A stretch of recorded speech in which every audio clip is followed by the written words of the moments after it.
time. That's right. We're only like 1 minute late, so you guys should be happy.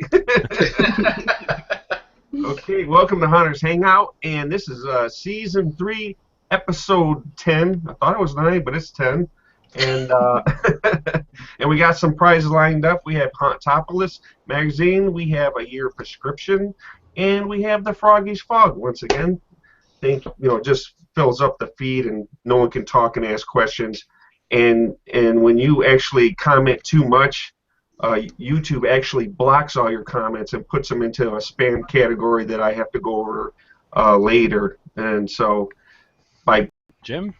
Oh, I don't know why I always do that. Actually, you know what, Brad? Before we do get started, I do want to go back to you. If you could share the poem, I think that'd be a fantastic way to start this. Yeah, that's great. We just got a poem on the YouTube comments from Lori Stock, which is pretty cool, and I'll read it right now. It says, let's get ready. This is it. Brad, Jim, and Diablo rock this shit. And Ed, yes, what a score. Now let's talk monsters, mayhem, and more. The sky is dark and the mood is right. Let's visit and win and have a great night. All right. Yeah, I thought that was great. Nice. Awesome. That's a great way to describe tonight. Well, as you all know, if you are watching, we have a fantastic guest tonight. But here to help out with everything, you've got, of course, myself, Jay Wall, will be your host, along with Diablo. Ooh. We've got, and of course we have, and be able to interject with those. But please feel free to talk amongst yourself as well. That's half the fun. While you're watching the show. Joining us also tonight, we have the beautiful Pandora Rose. We can't thank her enough. And our special guest is Ed, and I will say, we were surprised that we got on as quickly as we did after the past couple weeks because we've been having difficulty with the Google Hangout.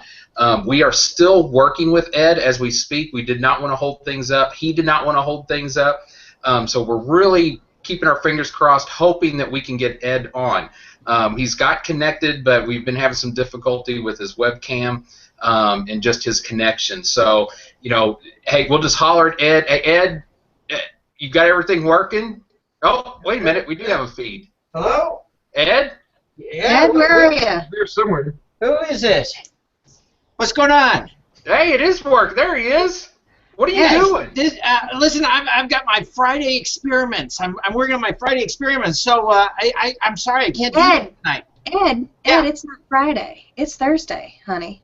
It's Thursday. Right. Oh, well, that's different. Hi, guys.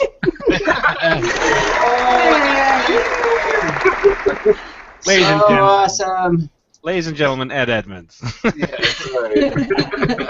we'll give him a second to get collected here. Okay, I can't hear nothing. Here we go. All right. What's happening? Well, as you all know, our special guest tonight, Ed Edmunds from Distortions. Ed, if you could say hello to everybody. Thanks for joining us. Hello, everyone. Thanks for joining Haunter's Hangout. We're going to hang out. We are indeed, yes. This is a real coup having you on here with us tonight, Ed. So thanks. Oh, well, I appreciate that. But listen, I'm just one of the gang, and I'm thrilled to be invited. Oh, heck yeah. Hey, how could we do this without you? I mean, this is fantastic. You're an icon in the industry, and we are. Hey, now I know you're shaking your head. Oh, stop. I know, but you know what though? We are very thankful, and for the main reason is that that you appreciate the community as much as everybody else, and you're willing to share and help, and that we can't thank you enough for that. Well, it's a fun bunch. I've been in it a long time, and faces have changed. Some of them stayed the same, but it's just an awesome group of people, and it's fun. Some of the funnest people on earth, and everybody's kind of nerds, and I like that. I don't call it nerd really. I consider it passion. So I'm kind of an old nerd, actually. You'd never guess that, would you? Nerds unite. Nerds unite. Well, Ed, you don't have to tell us how old you are, but you did tell us that you were in it a long time. How long have you been in it? Okay, I've been in it we started Distortions in '78, and so it's something like 36 years, coming up on 37 years. Wow. Nice. So that's old. And I am old, but, you know, I'm young at heart. I'm still roughly 14 in the brain. Well, Ed, I will say, after seeing you on the showroom floor at Transworld, that statement could not be any truer. I mean, it seems like you just have an absolute blast while you're on the floor. Oh yeah, it's fun. I mean, it's such a crazy show. The thing I've found that's really sad lately is we're so busy we can't see it. You know, Sunday Marcia and I ran around for about an hour, tried to just see what we could. It was frustrating because, you know, it's like the craziest place on earth for 4 days, and you know, we mostly had to stay in the booth, but it's still fun. Hey, the good thing is everybody wants to come and see you. Well, I don't know about that, but you know, we meet a lot of people, and it's actually kind of cool because, you know, we make all this stuff and ship it out, and then, you know, when we meet people, we get some of the stories, and, you know, whether it's pants wetting or, you know, some product had an impact on somebody. It's just fun. It's heartwarming.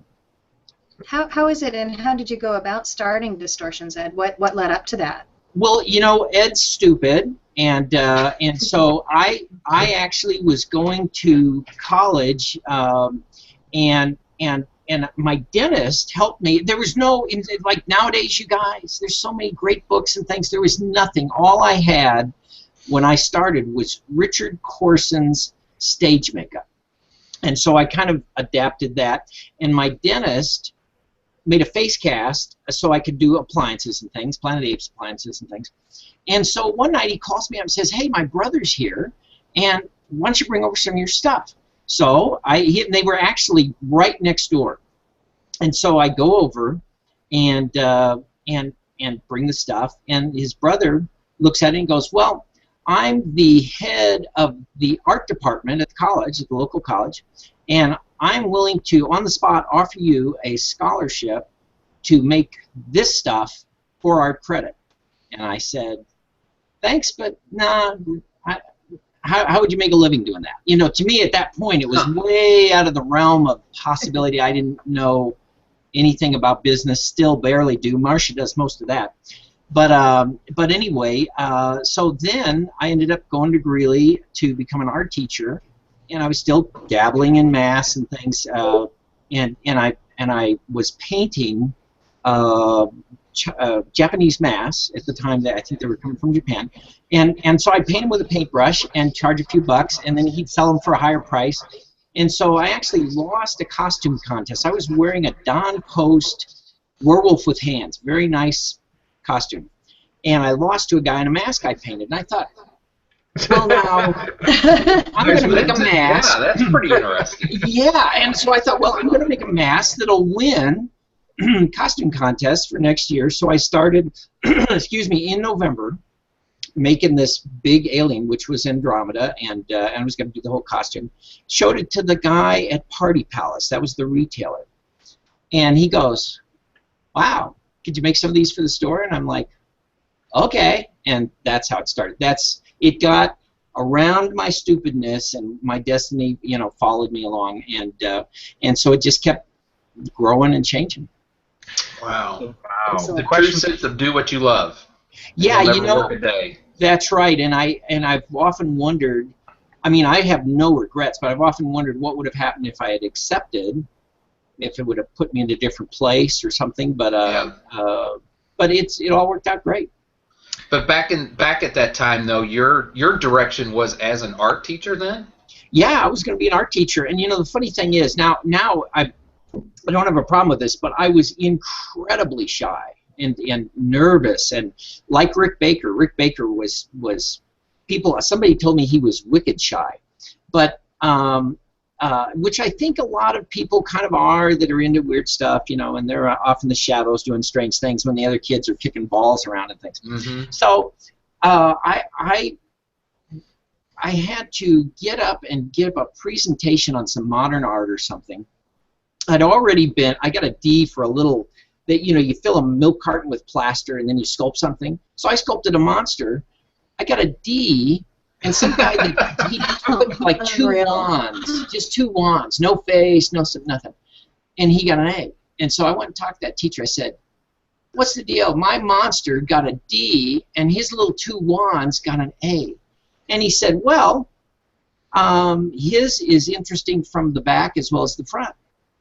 I said, well, yeah, but living things are like that. You don't put Michelangelo's David with his butt sticking out and his face against the wall. It's just not the way it is. It's more interesting from the front. That's just the way it is.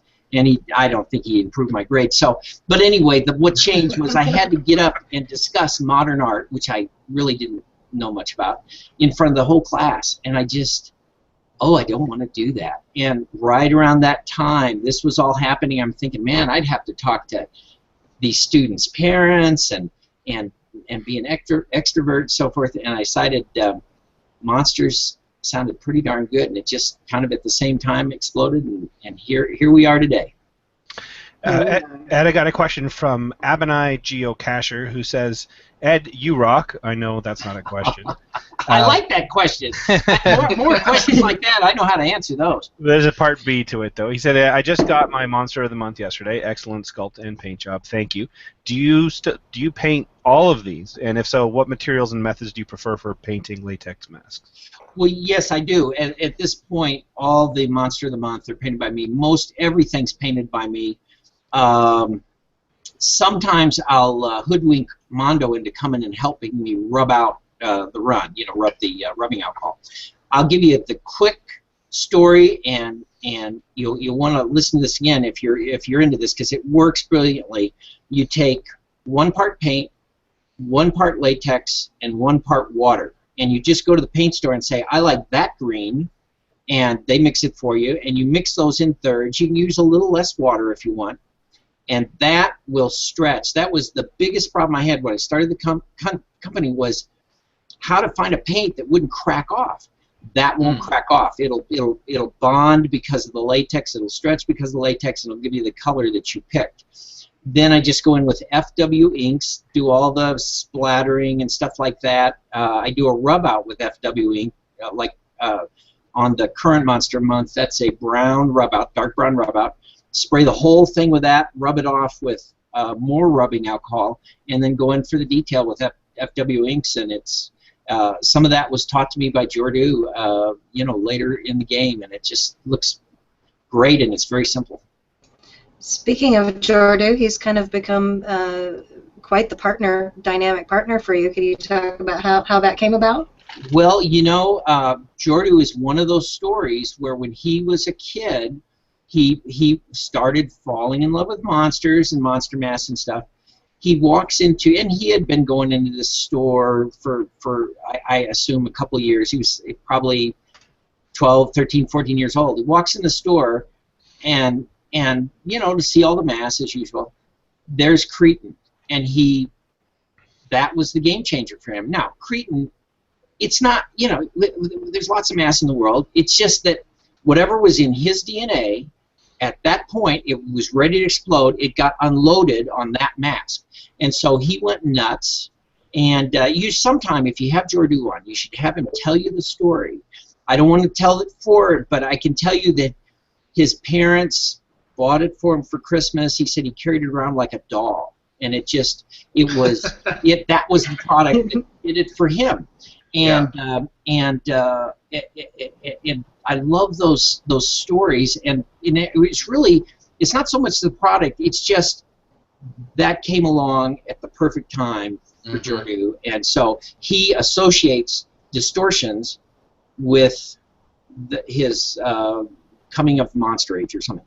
So I say all that to say that Jordu then reconnected. We actually, how we started the collaboration and we first met was at Transworld.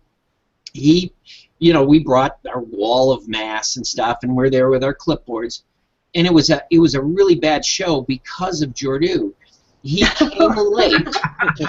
Now he was a kid. I mean, this Jordu, when I first met him, he was a kid. He comes late. They didn't even have room for him. They put him on a table by an aisle, and he had 5 masks. Oh, and he came as a vendor then. He came as a vendor, a kid vendor. Wow. And I can tell you that here's all these pro haunters been making masks for years. He kicked everybody's butt. And so that whole show, I'm sure I wasn't the only one experiencing this, but I'd be there with my clipboard. This is the way it used to be in those days. People don't do it this way, but okay, I'll take 6 of those and 2 of those and 8 of those. And so I'd be there with my clipboard and, oh, nice mass and so forth. Have you seen that kid on the aisle? That's all I got, the whole show. Have you seen that kid on the aisle? And so I did something I had never done and I've never done since. And this is back when flying was a little more of a big deal. I got on a plane, flew out to his town, and met with he and his dad and talked about bringing him out to Distortions to be the head sculptor.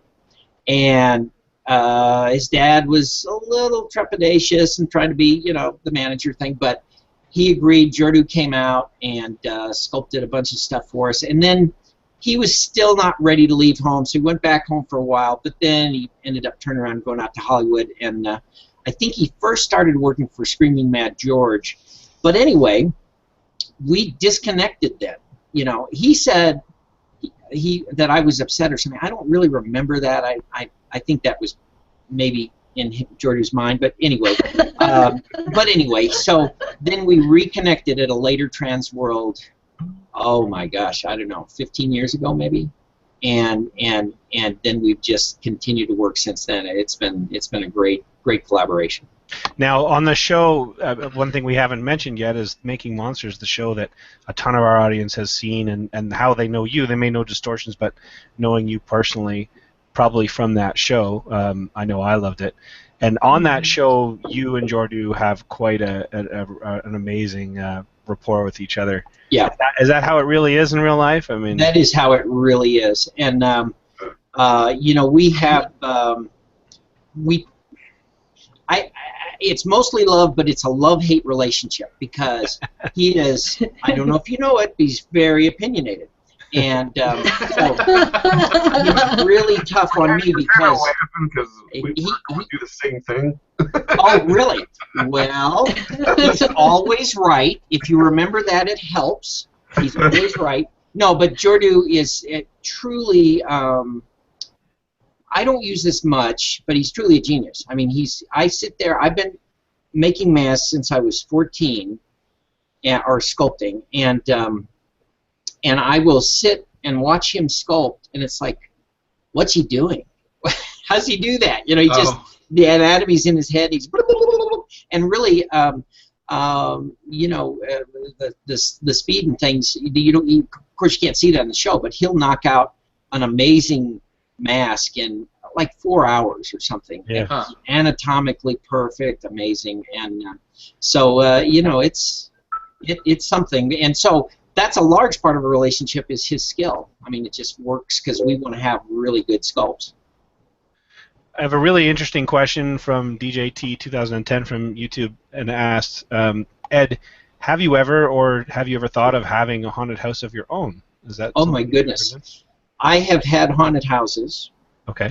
And I loved it, but we've found that it's very, very difficult because we're the busiest with Distortions when the haunted house is going.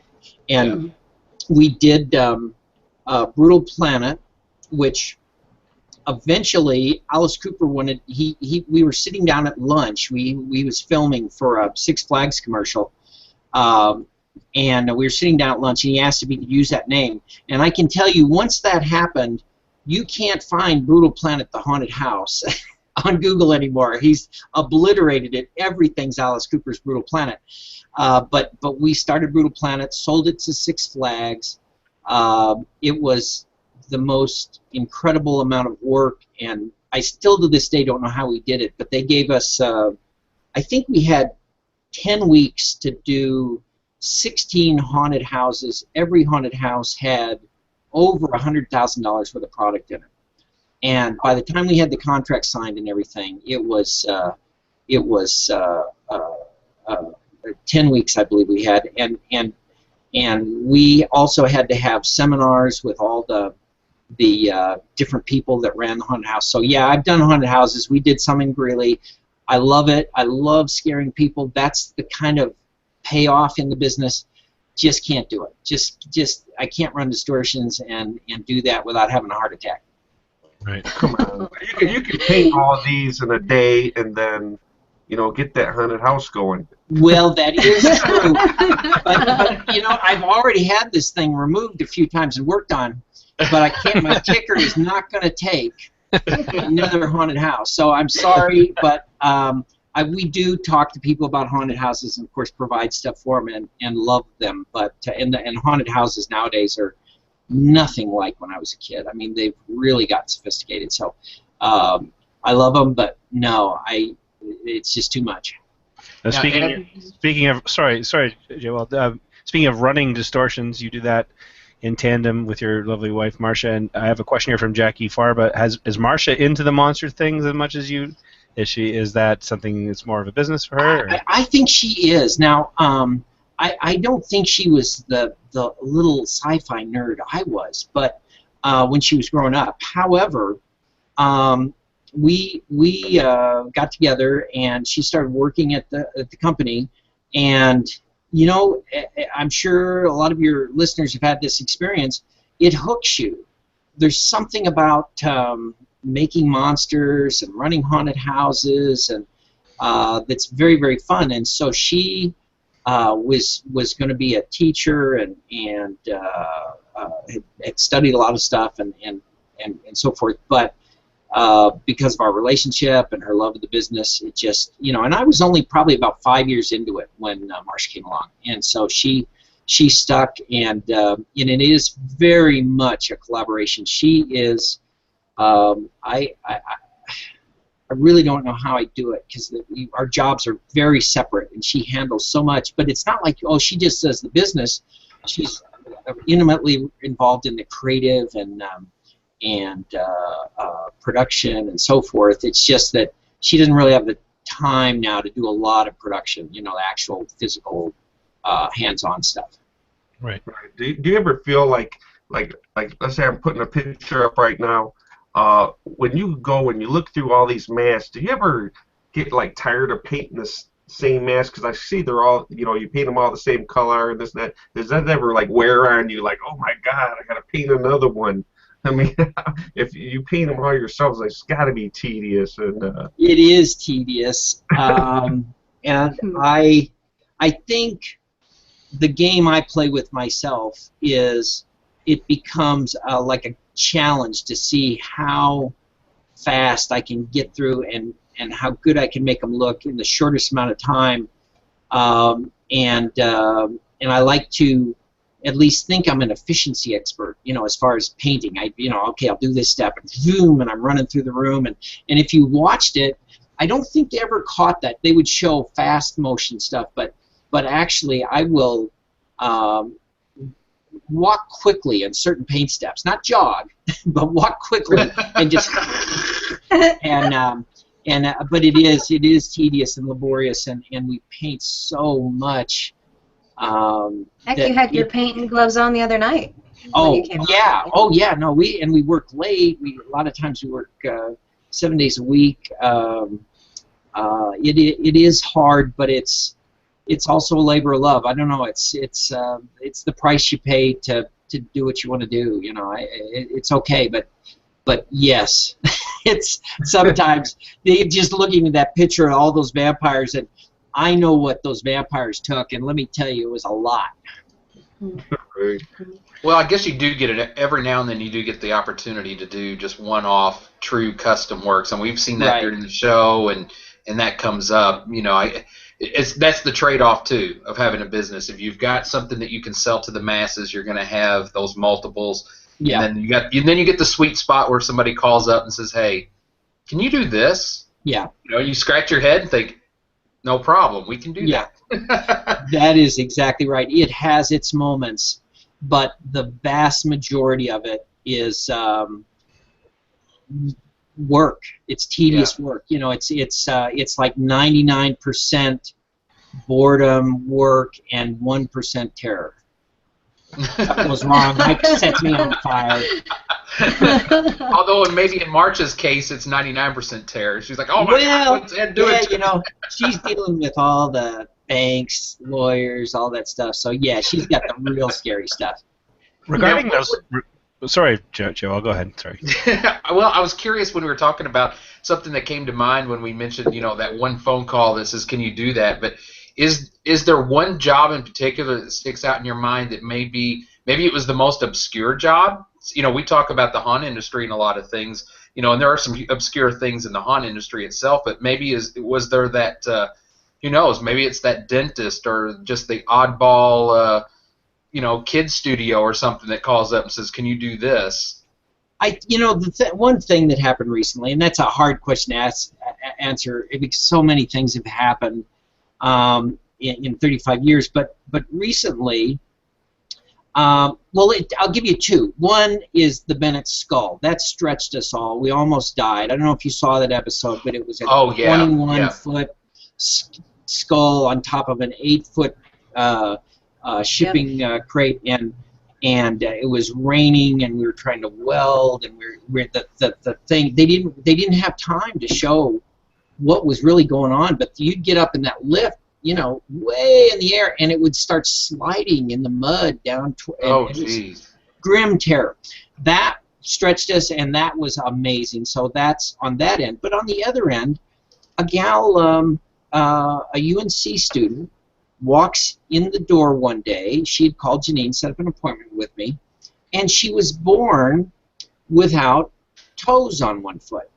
And she's like, I've been to a novelty store and I bought a foot, and it looked ridiculous.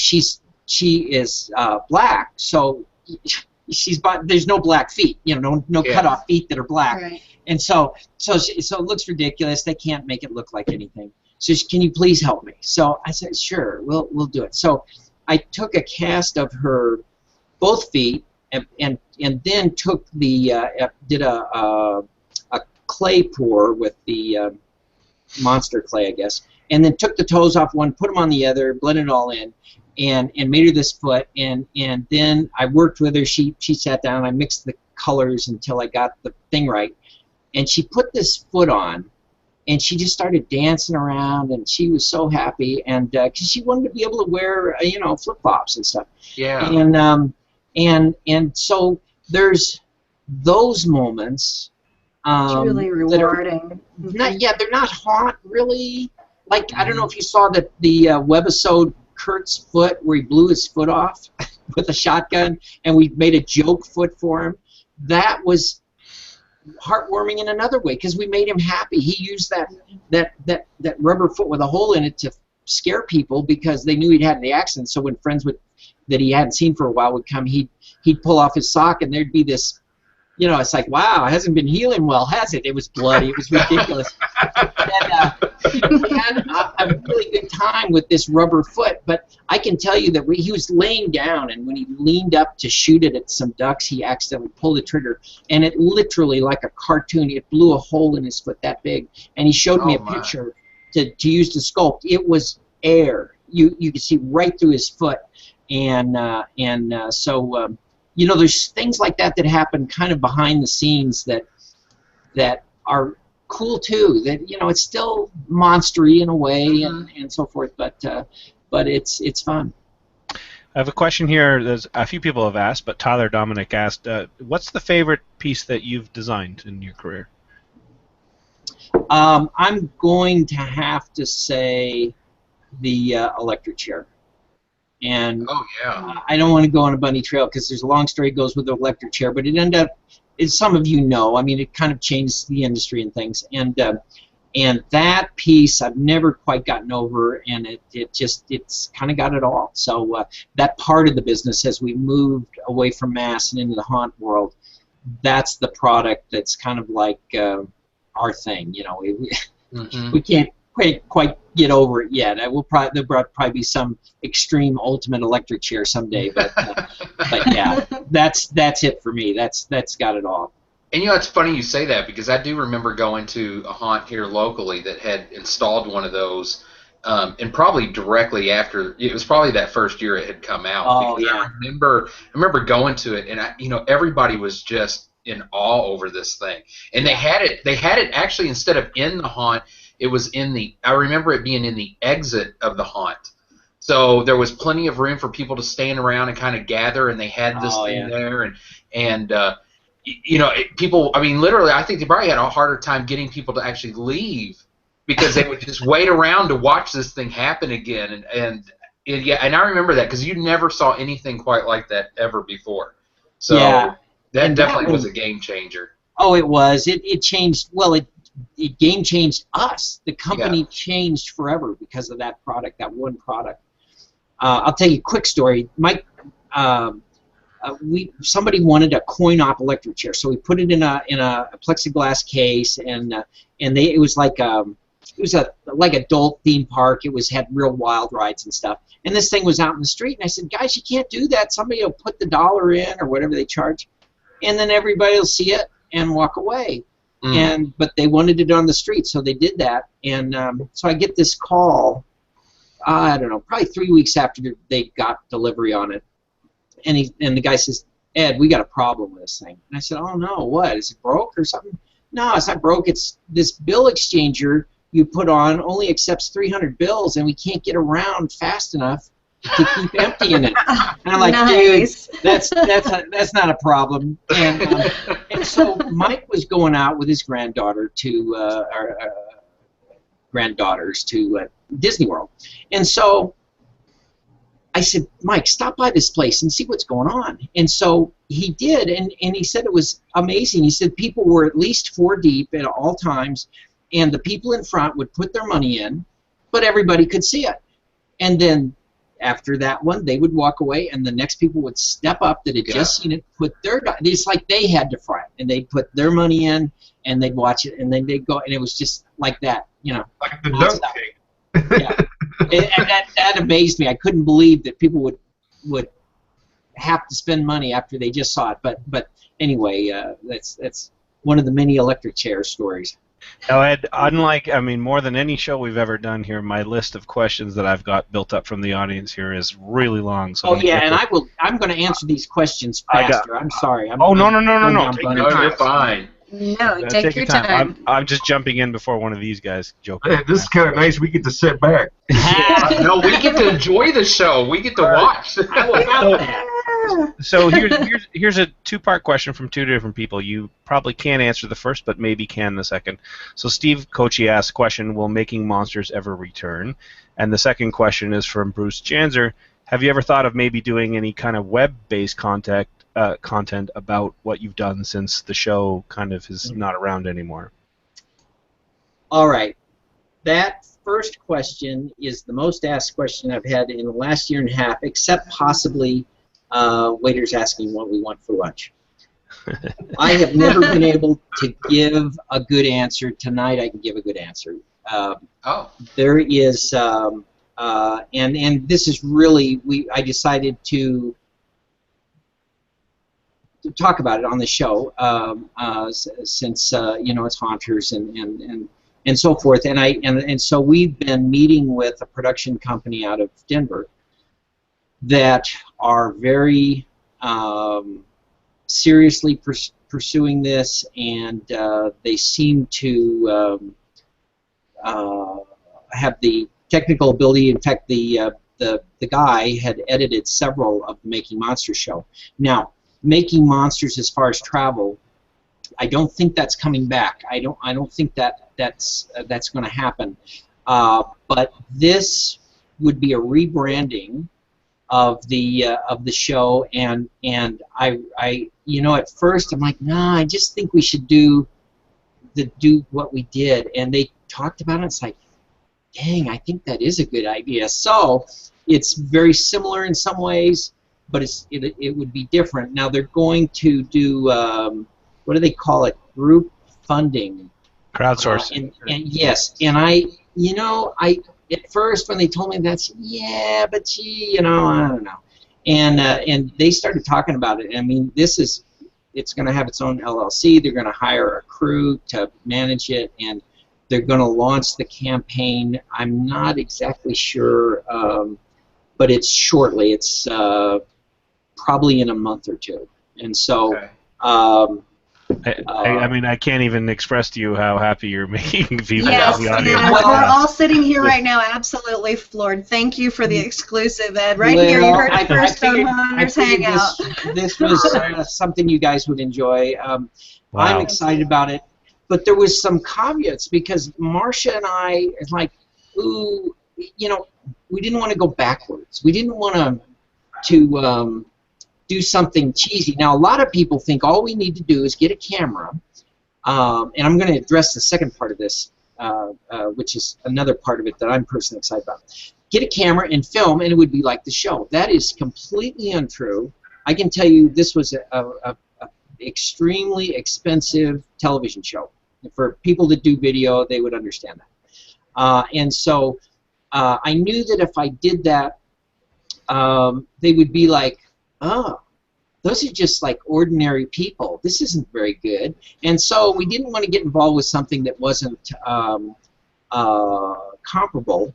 And so the thing that I like about this particular campaign is, yes, they're going to start producing. The goal is to get a full pilot. Instead of doing a teaser, they're going to go to a full pilot.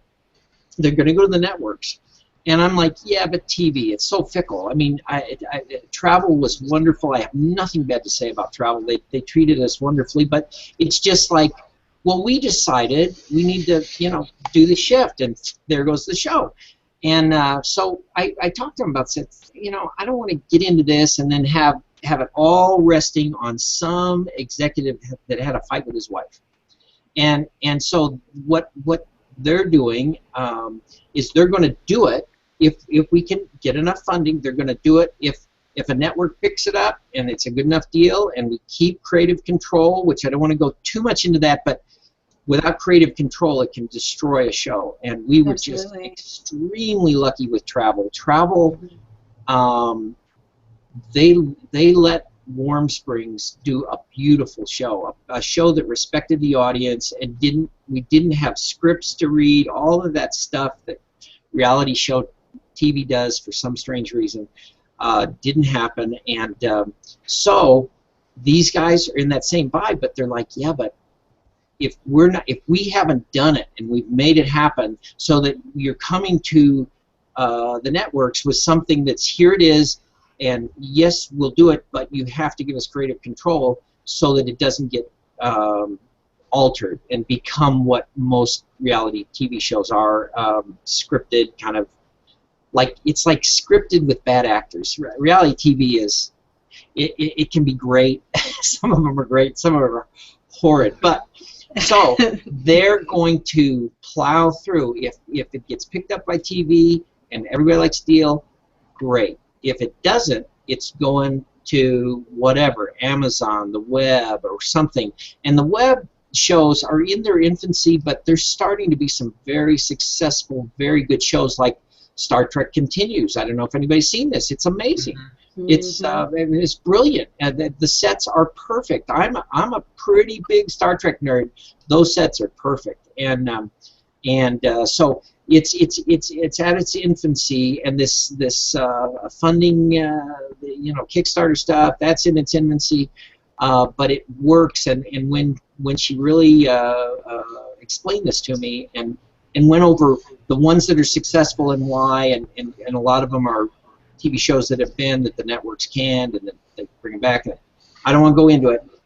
That's the answer. So that's both questions. Yes, it's going to either end up on TV or the internet, but here's the deal. It's up to you guys, because it's just like Monster of the Month. Monster of the Month was just an idea, just another idea Distortions had. Marcia came up with it. We're driving along, and she says it. I knew within 2 seconds it was a great idea. But it doesn't matter unless people buy into it. And for whatever reason, everybody bought into Monster of the Month. And this is the same kind of thing. You know, if everybody gets on board and says, yeah, I like it, and gets behind it, it will happen. As long as none of us die, It's going to happen. So anyway, there's the news. That's it. But yeah, hopefully. Let's say we need a round of applause. I know. That's all right. That's awesome. That's excellent. That's incredible. That's great. Oh, I like Based Don't on worry, don't worry, Ed. I'm behind you, brother. Yes. Hey, I like that. I love it. I saw the wisp of that a little earlier. That is so amazing. I don't have a chance. What's the snowball somewhere? But anyway, it's very, very nice thought. But you know, Ed, that's the type of support, you know, that the community has always been around. Every now and then you'll see posts on Facebook, and they're all asking, when is that going to happen? What's this? Let's bring it back. What can we do? You know, a petition to pop up. So you definitely have the support.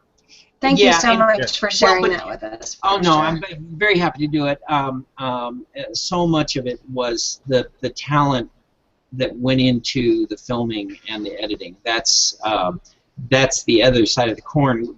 We gave them good visuals and plenty of stupid, and then they were able to turn that into real art. In fact, speaking of T-shirts, I got a special T-shirt on. I wore this to the premiere of Making Monsters. We went up to Missoula to watch it. So this is my seen on national TV. Sweet. Yeah.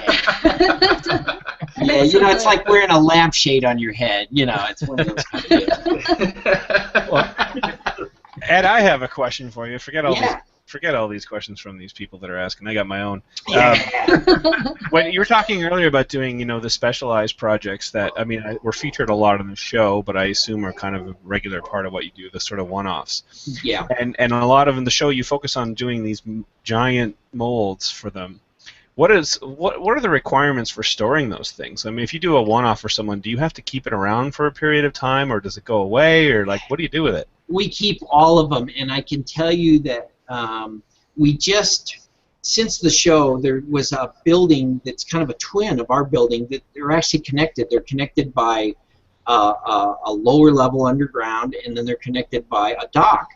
And so we talked to the landlord. We really needed space, so now we've got twice the space. Mondo quickly filled up the entire lower level with molds.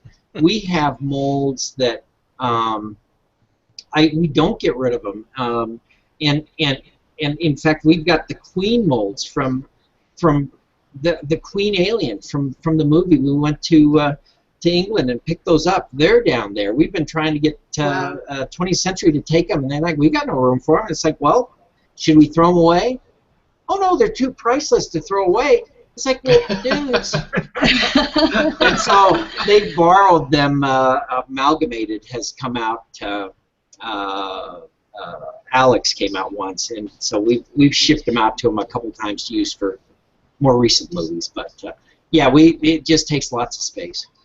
That's why Marcia was so intelligent when she came up with Monster of the Month, because the molds are destroyed, and you're thinking that's the best idea ever. We don't have to talk to them. No, it is brilliant, and you know, besides making the things instantly collectible, which is, you don't know that when you buy, you know, if you buy some little Star Trek figure or something, you know, you hope 20 years later it will be collectible. They're instant, and Marcia came up with that too.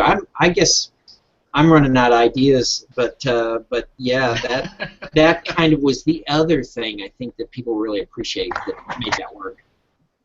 So I had a question actually. How do you sign up for the Monster of the Month? There's a website. It's themonsterofthemonth.com, and it's got a little PayPal button, and you push that, and a bunch of money comes out of your account, and then the monsters start showing up. Excellent. A question from Melissa Broberg. Who and what do you or did you draw your inspiration from? Who were some of your influences? Well, you know, growing up in the 60s, I was mesmerized by The Outer Limits, Planet of the Apes, oh man, even Lost in Space I really liked. That, you know, So more on the sci-fi side of things. Right? Oh, much more sci-fi than horror. Star Trek, I was messed up by Leonard Nimoy. Maybe I'll tell you that story later. I want to go through the questions, but I've got Leonard Nimoy stories. But anyway, the difference, though, I realized later in life, the difference was while my friends were watching these things and liked them and things, I didn't just watch them and like them. I wanted to be them. I wanted to be a monster when I was a kid. I wanted to be Spock. I wanted, actually, the character I wanted to be most is this guy. This is even more than Giger's Alien, which I hate to say that, but this guy's the guy that really messed me up. And I don't know if you see him very well. Oh, This yeah. figure from Outer Limits. I wanted to be this. In fact, there was a point in my life where I semi-seriously thought about getting the implants to look like this, and you know, Marcia thinks I'm insane, but I would settle for the pointy ears, though. You know, that's much easier nowadays. You can do that. Oh yeah, except I don't want the pie, you know, cut a pie shape out. No, I want it done right, and that's a little pricey. That when we went down to the, which Marcia did that to me. She, you know, she told in an interview that I wanted to point my ears, and so, you know, Warm Springs was merciless. They were like, oh yeah, we're doing this thing. A bit of a follow-up question to that from Sarah Rickard, and well, I guess, you know, a lot of us who do this stuff creatively, we kind of, when an idea occurs to us, we work on it. But for you, it's your job. You have to have those creative ideas. Sarah Rickard wants to know: do you ever hit creative roadblocks, and if so, how do you get out of that funk? Yeah, I think my whole life is a creative roadblock. You know, when we start working on things, that's our job, is to try to figure out what people want before they know they want it. So I don't know how to explain that, but the electric chair, you know, we've had those successes throughout our career. Mostly not. Mostly, you know, we just make stuff and it's okay and so forth. Sometimes you have some hits, but I think the key to that, if you really want to break free, a couple things. One, keep a notepad by your bed, because as you're drifting off, I'm sure some of you guys have this, the stuff, all the junk in the front of your brain starts to go away, and the answer was back in the back of your head, and it comes in the foreground. And so, for instance, when 20th Century Fox said, well, okay, you're doing the alien mask, is there anything else from the film you want to license? And we're like, oh, well, I don't know, Facehugger's kind of hard. And so I thought about it, couldn't come up with anything, and it was one of those, I'm drifting off to sleep, and then the chestburster t-shirt, you know, it's like, oh yeah, we'll do the t-shirt, and we'll stick this rubber thing and blood it, huge hit. That was one of those things. But what I found is, if you just have something in your mind and you dwell on it, you can't necessarily work it out with a thesaurus and a dictionary in beer in a few hours. Sometimes you have to just keep it in your mind and just go through your life. That's like in the back of your mind at all times, and then it'll come to you at the theater or at the grocery store. You'll see something that has nothing to do with monsters. It's like, that's it, you know. So yeah, just keep it in your mind. Don't let go of it until it comes, because it's there. It's out in the ether somewhere. Yeah, I got like little 2x2 pieces of scratch paper that I carry around in my pocket, and I'm constantly scribbling in it. Sometimes I don't know what it was I scribbled. Like, damn, what was that? I do that too. I do it at night, and I scribble, and I don't want to turn the lights on, and then it's like, dang, I can't read my writing. I'm sure it was brilliant. Notebooks and Post-its and everying. Oh, I got cores full of Post-its. It's mixed in with my underwears. The hotel I got a question from Tim Thompson. Ed, did you make the props for Men in Black 2? And if so, which ones? No, I didn't, but I think that Jordu may have. I know he's worked on Men in Black, and I don't think it was the first one, but I don't know. But Rick Baker did a lot of those, some brilliant designs, Men in Black 2, but I know Jordu's done some of them. Okay, and another question from Tim for some of us sculpting fans out there. Is WED still the choice of clay that you like to work with in the shop? That is my choice. WED is kind of a dream material. I mean, it's so fast and so easy. Jordu's wanting me to do oil base clay, and to see if I could recapture some of that early Distortions vibe, and I'm just, it's very hard for me to think about going back. WED is pretty close to perfect for me.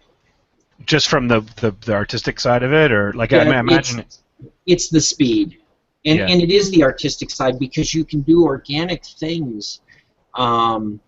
Even now when oil base is warm, you usually warm it up to bulk.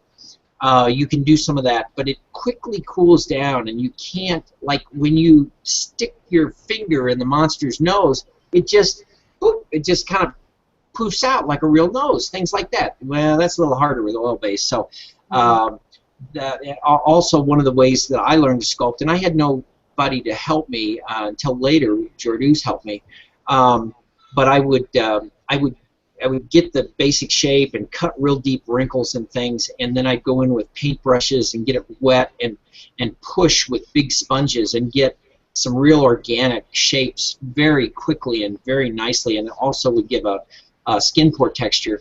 And when I was doing masks like crazy back in the 80s and 90s, that was very helpful. Mm-hmm. Ed, I can't help but think, you originally started talking about being a teacher, and with the show, although Distortions has been around for a long time, the show has been the first avenue for the mass public to be familiar with what's going on, and especially us haunters and what have you, to really dive in, and I think that's why our love for it is so much. But ironically, you in turn became that teacher.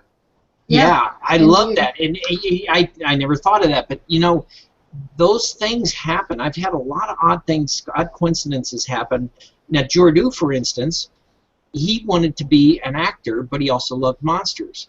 And so his whole life is kind of like an act. We go to a restaurant with this man, and let me tell you, sometimes those waitresses is this guy, something wrong with this guy here? Because he's doing his thing, and he's acting like he's 4. And but anyway, so he got on the show, and it was like, wow, so you became what you wanted to be and a monster maker, and they're together, and that was kind of cool. Well, and the other thing with you talking and then even referencing Jordu and how he would be acting in a restaurant or what have you, just kind of solidifies what we were seeing anyway, even on the TV show. Yeah. We talked about the fact that it wasn't scripted and there's not this, and that it was a little bit more, you gave enough material that they didn't have to worry about that. So no, they were worried about it. If you look at the first episode especially, they were like, what an easy install. You bring these trees, set them down, plug them in. And so the guy at the time, this was pre-Lisa Tanzer, the poor guy at the time is like, well, maybe we can make a big deal about will they fit in the doors? And so, well, we know they'd fit in the doors. That was no problem. Yeah. But it's like, well, we'll try to do that.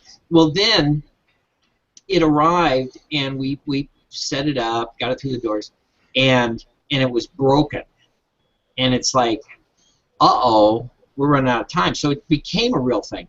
And so then they ran, and the guy they had to actually bought a second one for another location, so they ran to get that one because it was too much to try to fix in time to open, and they set that up, and it's broken. I don't know what, I won't mention who the trucking company was, but this was a major shipping company, and the second one was broken. They must have just deliberately, got those on the forklift and hit the side of the truck or something. So the production guy who was worried about, well, where's the drama? He just at that point just sat back and just filmed, guys. Yes, I was like, this is brilliant. We're like, oh no, we're out of time. Mike's catching stuff on fire, and oh, that's great. Yeah, that was what, the blacklight golfing, wasn't it? Yeah, and it was pretty mundane. It was an easy install, but those are never easy. So what they found was they didn't have to even try to make the most of small problems, because that's where we add the stupid. When and it's not entirely our fault. Anytime you do something new, it's hard. But they've never needed to fake stuff, because there's always problems. Well, it's funny that you say that, because it always comes back to that. For instance, at Transworld, I remember walking through the aisle, and I look over, and here comes Mike. He's running around the corner, and he's grabbing one of the black drapes, and he's throwing that up over his head, and he's bent down, and he's got tools, and I thought, there's the show right there. I could just pull up a chair, the show may be That's off right. air, but I've got it. I can sit here and watch this. That's right. There's been some very embarrassing situations for Mike when he's had to get under a monster and work on stuff. And we actually have a question about Mike from Mary Fentner. We know he's a farm boy, but how did you get involved with him? How did he end up working in the Halloween business? Well, without a long story, Mike came to Distortions sometime after the Batman thing hit. It was probably 89 or 90. And we were looking for a welder or something. And he had just, I was walking down, we were in a big complex, it was spread out, and so I was outside walking into the building, and he was walking out, and I didn't know him from Adam, and I just said hi, and I walked in the office where Gary Pope, who had just interviewed him, was, and I said, well, he seemed pretty good. Now, I just said hi to the dude. I don't know why I even thought this, but I said, he seems very good. And he said, yeah, but, and we had another guy that was kind of head of the department, the welding department. He said he didn't like him, so I didn't hire him. And I said, hire him. And it's really kind of, at the time it didn't seem like a big deal. How would I know if he was good or not? And but it was just one of those things. And so Mike, that was way back when. I mean, Mike's been with us a long time, and he adapted. He knew how to weld and fix stuff and all that. And I think sometimes it's the art part of it's been a stretch for Mike, but he's just done amazing. It just fit him well. Don Powell wants to know how many actual employees are there actually at Distortions. We don't see them all on the show, I imagine, but you see most of them. In fact, they've all shown up at some point. It's a very small crew. Now, in '89, when we did Batman, we had over 75 people, and I hated it. And it was just too much. I was no longer doing monsters. I was doing crowd control, and so we put in a conveyor system. We actually, I'm not going to go into the Batman area, it would take too long, but we actually got to the point where in its prime, during that 14-week period leading up to October 31st, after the contract was signed, we did over 100,000 pieces in 14 weeks, and at prime we were doing a Batman cowl every 3.5 seconds.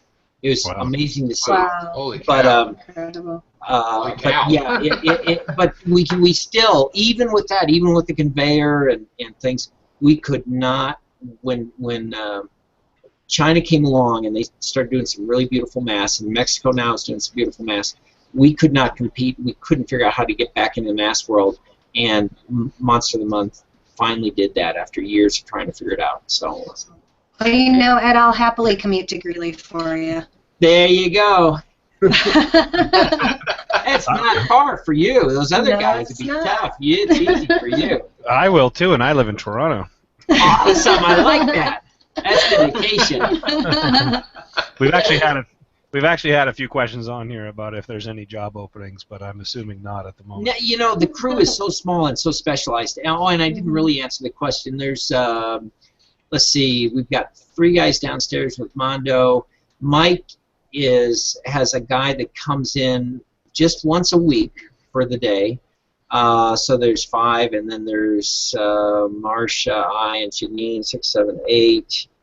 I think that's it. Yeah, it's a small. Yeah, and if you knew the amount of stuff we put out, it's like unbelievable.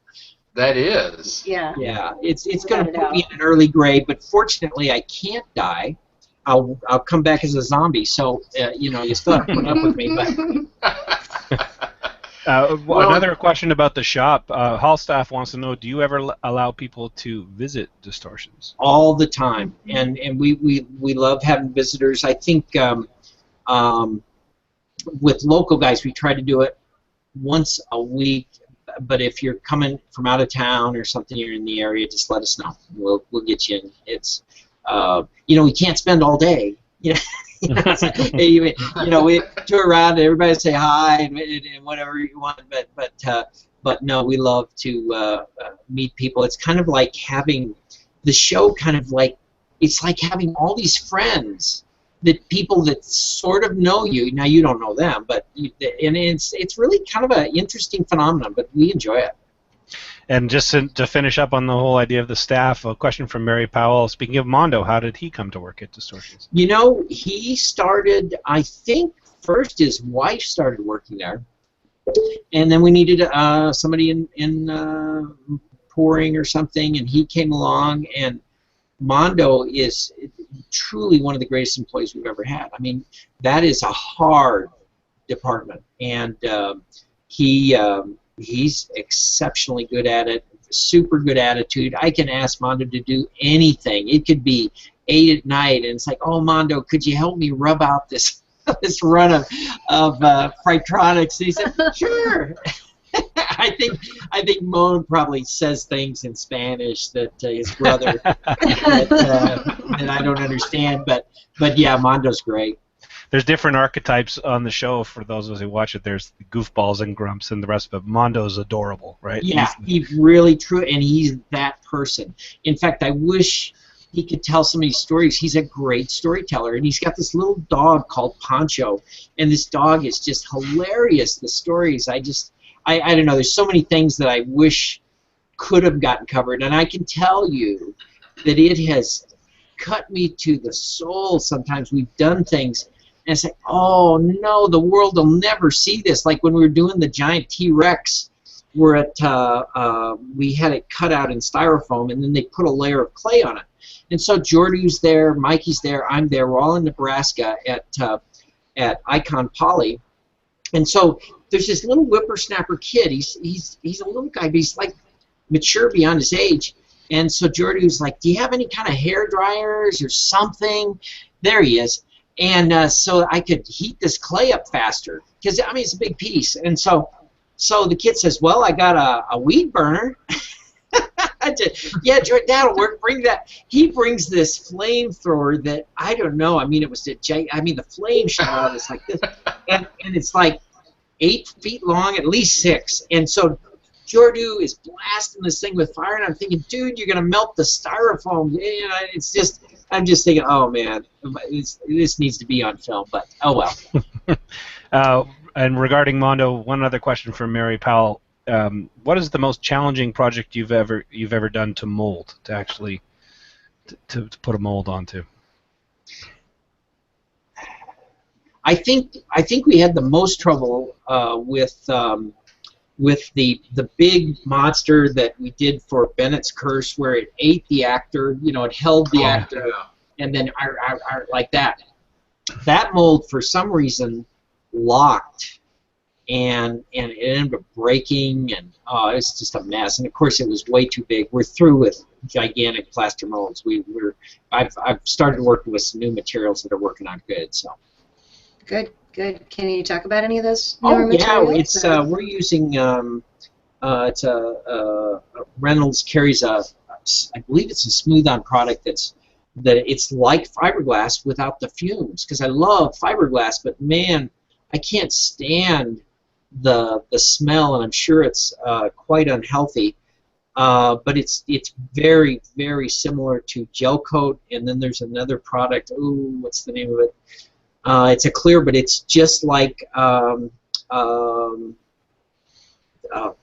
know, the fiberglass. You put the real fiberglass in it and put it on. It works just like not gel coat, the other one. But anyway, in fiberglass, and so they're light, they're strong. It's not quite as good as fiberglass, but it's so darn close. So this just replaces the resin part of it. That's right. It's resin and gel coat. Okay. No, yeah, we use the fiberglass fibers and the fabric, but everything else is a different material it appears to be non-toxic. Okay. I do have a third eye growing right about here, but other than that, I think it's fine. That's only, you know what, Ed, though, that's only so that you could be interesting from the backside. Well, yeah, it does help. I've seen some interesting things. I've avoided being stabbed and. Yeah, he didn't talk about what those actual Friday experiments were he was working on before he came on. Yeah, we don't need to go into that. Now, Ed, we certainly can't let you leave here tonight at all without at least addressing one issue. And one thing that comes to mind, which I thought was fantastic, it obviously didn't settle well with a lot of people, and that's going to be the not dog. the dog. Not the The dog. dog. Yes, the dog. You know, Oh, God. I would imagine walking around Transworld at that year, everybody was probably like, this is fantastic. But the fact is, you know, this may be the hindrance of being on TV and being a public figure at that point. Because had that not been a public venue as far as the TV and that aspect, that probably would have went right through the haunt industry. It would have been a it should have stayed in the haunt industry. Here, I'll give you the story short. It was kind of unbelievable, and you know, sometimes human beings just you see things, you say, oh, you feel good about humanity. Other times it's like, really? And so this was one of those really moments because if it had stayed in the haunt business, everything would be fine. A zombie's dragging his dog off the walk. Well, unfortunately, somebody had the brilliant idea of putting it on the Walmart website, and that hit.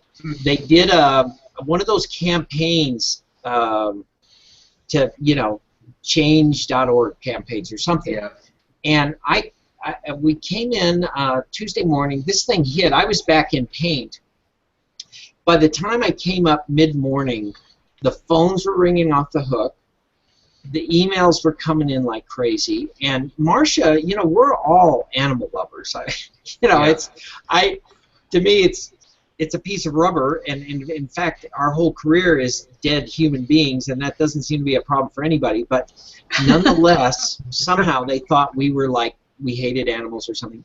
And so, in fact, one guy, he was like, whoever made this should be skinned like this dog. Oh my goodness! It's very, very, very hateful stuff, very angry stuff. Marcia immediately says, "Look, we will discontinue the product. We don't care." She discontinued it instantly without even talking to me. Yeah. So I walk in, the phones are ringing like crazy, and Mike's like, he's listening to this, and Janine's like in a tizzy, you know. You can't talk to these people. They call up. It's like they're calling hell or something. You demons! And so Mike says, "Let me take one of those calls." So Janine says, "All right." She's on four. So he sits down. 20 minutes later, he comes out of his office and he goes, "I won't do that again." You couldn't talk reason. We just couldn't. So, but I, you know, it ended up. It was getting national news. I pulled up stuff on Google.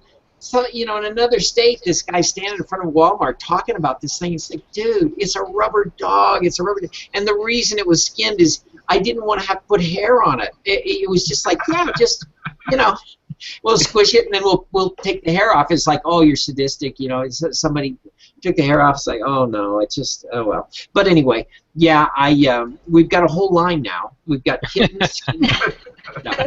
Larry Kirshner, he bawled me out. He's like, man, you shouldn't have done that. The next thing you know, they'll be trying to ban stuff. And he said, if they called me, I'd have told them, well, yeah, we're going to do a horse and we're going to do this. And I said, Larry, you know, we got it wasn't that great a product. Now, right after that happened, everybody wanted one. Everybody wanted it, yeah. Of course. Did any of those get sold? Did any of those actually get sold at that point? Oh, yeah. Are they out there? They were sold. I think that Morris had stock on them, and they officially pulled it off. They weren't going to, but it just became too much of a hassle. Now, I think, and I don't know if this is still true, but I think, Scott, boy, maybe I shouldn't say this. They'll be firebombing the Morris costumes, but I think he had some, and then if somebody would say they really wanted one, he would quietly say, like we don't carry those, but you knew. Yeah, and then it would show up in a box. And, but we did stop making them. It just, you know, you can't kick every dog. You know, you just have to. No pun intended. Yeah, but right. You can't. That is kind of funny. I really didn't mean to say that. But you can't. You just have to. It's one of those you pick your battles. Yeah, that's right. And so it wasn't about battles, and that's it. Now, I will tell you, if we were selling 10,000 of those a year, it'd be a different story. They can just come and say they can bring their knives, and we'll just keep making them. And You'll be the Frankenstein. Everybody out with their torches. Right. That's right. That leads into a question I have for you, Ed. Is that for someone who's been in the industry a long time, the question about the dog, that was kind of an issue of taste, of people's tolerance for taste. Right. In the show, you've talked about how, you've like being tasteless with some of these things. But how has the taste of the industry changed for someone who's been in it a long time, from when you got started to where it is now, sort of the degree of grossness that people can handle? How has it moved along through time? It's just like film. It's gotten more and more accepting. People can tolerate more and more and more, and that's a real challenge. I'm sure you guys are well aware of this when it comes to a haunt. People, when I was a kid, you didn't have 8,000 channels and $100 million horror films and sci-fi films and stuff on TV. People are very jaded, and they are looking for that real scare and things, and it's harder and harder to deliver. We after the era had started with the electric chair and animatronics in haunted houses, we realized, people look at animatronics and say, well, that's safe. Well, that's when we did the human animatronic. We broke that barrier and put a human in an animatronic and would have them jump off, and for about 2 seconds, they're in a horror movie. And so the acceptance is very high. I think you can. There's certain things that we would never do in our haunted houses that we did that we felt like, but I thought of them. Probably shouldn't mention it, but but I thought of them, and some of them were pretty tasteless, and but it's you kind of need to go right up to the edge of the cliff without pushing somebody over. Now, sure enough, you will push people over, but as long as it's a small percentage and you don't get, controversy is actually good press. As long as you don't get the kind of controversy that's really bad press, it's good. So we're always trying to get up to the edge, and especially with the haunted house stuff. But yeah, it's pretty much pretty crazy. It's getting harder and harder to come up with stuff that people think's inappropriate.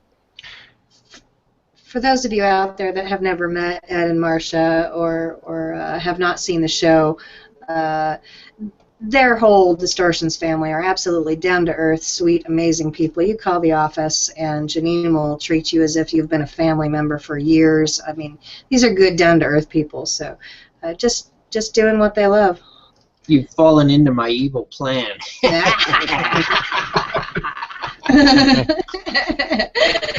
Got a question from Jonah Bryan. Ed, does it bother you to see knockoffs of your work around the industry? Well, that's supposed to be the sincerest form of flattery. Yes, it's sometimes. But, we're so busy on with the next thing. That's kind of the part of the industry we chose is what's new. That's us. Now, if you're making, I don't know, makeup, it's not so much. You've got tried and true clown, white, red, blue. You just every year you make it. You make witch wigs. And I'm not saying they don't innovate. They certainly do, but not like we do. We have to come up with new stuff anyway. So it's always kind of they're picking up the pieces. I will have to admit, though, there's sometimes when it's like, really, like we had a guy come out with an alligator. It took us 2 years to get a large legal alligator out of Florida, but unfortunately, loose lips sink ships. Somebody in the crew started talking about it, so somebody came to the show with an alligator before we could. No, it doesn't bother me that much. I think it's part of the business, and you just need to accept it to some degree. I mean, if it's something really clever, it's I just hope there's no Monster of the Month. That would make me mad. 'Cause that's really fun. I've been enjoying that. I hate to have 10 of those. So, comment and a question from Lori Umdenstock. Thank you, Ed, for your contribution to the industry, but most of all for remaining yourself as you continue to grow in the industry. The question is, how many different monsters do you think you've created over the years, if you had to guess? It's an incalculable number. I mean, if you look, even I couldn't even tell you how many different styles much less numbers, but it's hundreds of thousands. I can't even begin to guess. And you know, it's mostly been with a very small crew. You know, we bang this stuff out. And to put it in perspective, when Jordu came and kicked everybody's butts in Transworld, his total production for the year he had set at 160 pieces. Now, we were doing that in 4 hours at Distortions at that time, and he couldn't even do that. So he's in a whole different league of incredible art, and we're more like cranking it out so that, you know, lots of people can have the stuff we make, and not many people can own Jordu Shell stuff. I mean, his stuff is, except for Monster of the Month, you know, that's been kind of a cool thing that you can get a piece of his work very cheaply, but it's, you know, his stuff's very pricey and well worth it. How often does he come out to Colorado, Ed? Oh, geez, he was just out before Transworld. He did the Grim Rapper and the Doghead. But I don't, you know, he's coming out a lot because of the show. Oh, man, he came out every episode. But maybe he comes out now maybe 3 or 4 times a year. I'm guessing. I don't, it kind of depends on the year. Now, does he hit a lot? I know there's, you know, we've got the haunt industry with our conventions, and then there's the other side of things where there's all the different mass conventions. Is that typical to see Jordu come out for those as well? There's one, personally, the main one I'm aware of is the one that's always up in Indianapolis, Indiana. Yes, MassFest. Okay. Yeah, MassFest is really good, and in fact, I was just talking to Eric Austin on the phone today. You know, he's really doing a great job with that. Now, Jordu was mostly going to Monsterpalooza. Of course, it's, you know, next door. But he went to MassFest last year and did extremely well. So I think he may be a regular there now. And Eric's a pretty sharp guy. I think he's going to turn that into something. And we were talking about some stuff. I certainly shouldn't be spouting my mouth off because I don't know what he wants to have talked about, but I think that's going to be a significant show. Question from Christine Steffens regarding the Monster of the Month stuff. Ed, love the Monster of the Month stuff, but she wants to know if you ever thought about making the stuff so it fits women a little bit better. Oh, well, that's a good thing. You know, actually, it doesn't. It's kind of designed to one size fits all, which means if you've got a big head, it's snug, and if you've got a small head, it's loose. Now, I will say that we did a line of masks for children one time called Mini Monsters, I believe was the name. And, you know, it didn't work out for us too well. We ended up taking a lot of those and putting them in gasoline, so that, because adults would like them, and then what's this? What kind of people are you? So, well, it was for kids, you know, the kids don't get masks. And so we kind of went back to the one-size-fits-all, but maybe that's something that we need to revisit. And I haven't really thought about it because we've been out of masks. And I mean, this is the first 5-6 masks into re-entering a world that we got chased out of. No matter what we tried, we couldn't compete. We tried with Resurrection Mass, and, you know, I can't really say that was successful. Now, Jordu thinks it was wildly successful because he likes the line, but, you know, the very limited production run, very hard to make. To me, that wasn't it. Monster of the Month is really it. So, yeah, I will take that into consideration. The only thing I guess I'm afraid of is whatever guys get it, they might not like that. I don't know. You could always do like do another Monster of the Month for women, and see how many people sign up for that. You know, that's been talked about, but that will put me in an early grave. You know, Jordu was like, well, why don't you do one at this price, and then you could do some really good stuff at this price, and you could do some haunter stuff at that price. And it's like, I don't think so. I think I want to ride it as long as we can. I've just seriously been enjoying it, but I can tell you that as an artist, I don't think, maybe Jordu and Mikey, they haven't said anything about this, but for me, it's extremely stressful. I can't tell you, I've never had an experience like that artistically, because normally you make something and a retailer buys it or whatever, or see it on a shelf or see it at the pawn show or something, and I say, yeah, I like that, I'll take that. Well, that's real simple, but when you force it on somebody, say, here, this is what you get, and then it's like, well, they could go, I hate this, what happened? Ed must be losing it. Is he? And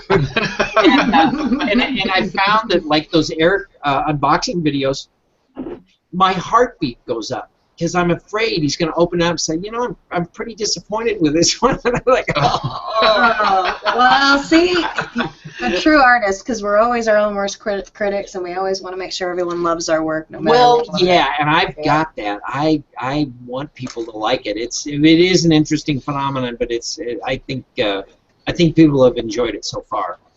You've talked about sort of what you guys having to stay on the edge of sort of new ideas. I have an interesting question from Jackie Faber. Do you keep a record of your works? Do you keep a giant scrapbook or photo album? How much do you go back and mine through your own old work to find inspiration for new ideas? Not too much. I do have. We have a list of ideas year to year, and I'll put them back in the drawer if we don't use them. We'll pull them out. But I can say we don't usually go backwards too much, and much to Jordu's chagrin, he is mad at me because we haven't documented our past. For me, it was just I got work to do. I just and he's like, oh, why didn't you save this, and why didn't you do this and that? And one time, this was quite a ways back, we were at the old facility, and I came across a bin full of old pictures. And let me tell you, I said, hey, Jordu, you're going to like this. I brought him in. It was like a kid that just, I don't know what. You just piled candy in front of him or something. He was like, and so he sat down. He started going through these, and so I said, all right, I'll see you later. I come back, and he had turned from being a kid, super delighted, to being totally depressed. And he's going through these, and he looks up at me and said, Ed, I am so disappointed in you. And I said, what? I found this bin. They're in good shape. I got all these pictures. He says, no, some of them are stuck together. They're just thrown in here. Some of them are folded. And he was actually mad at me. So he took that whole bin, had it ship it to him, and I have not seen it since. He was supposed to, copies and he was just getting back at you for throwing all those old masks into the office. Probably, and it was a miracle. I found this bin of pictures. He should have been happy, but oh no. A question here for you from a fellow Canadian friend of mine, Bill, who wants to know: does Distortions just do one-offs for big haunts, or could someone at home send in an idea and have you make it?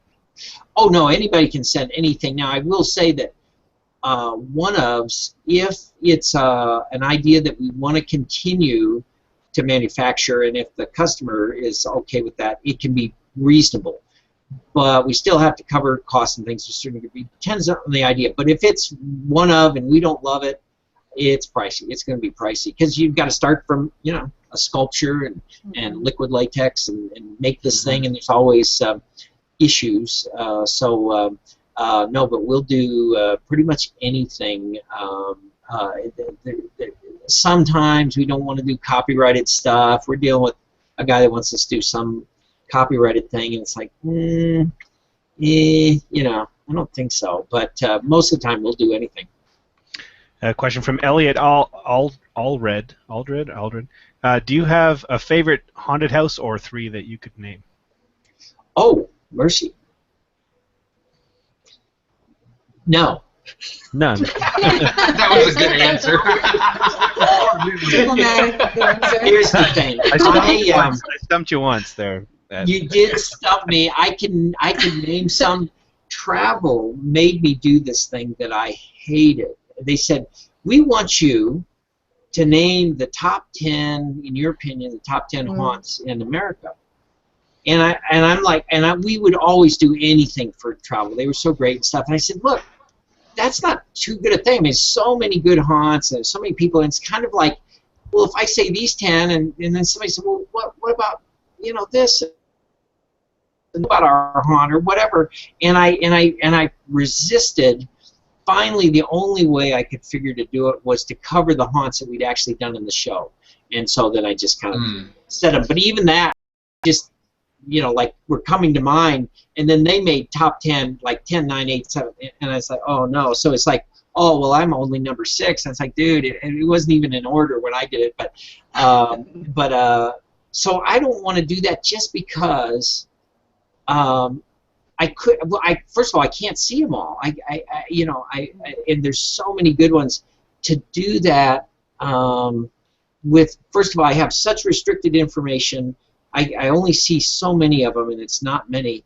And then to alienate somebody else, oh, I just hate that. And I've never wanted to get into well, I'm on this camp. I mean, you guys all know who we're talking about, or I'm on this camp, and I just, forget it. I like everybody.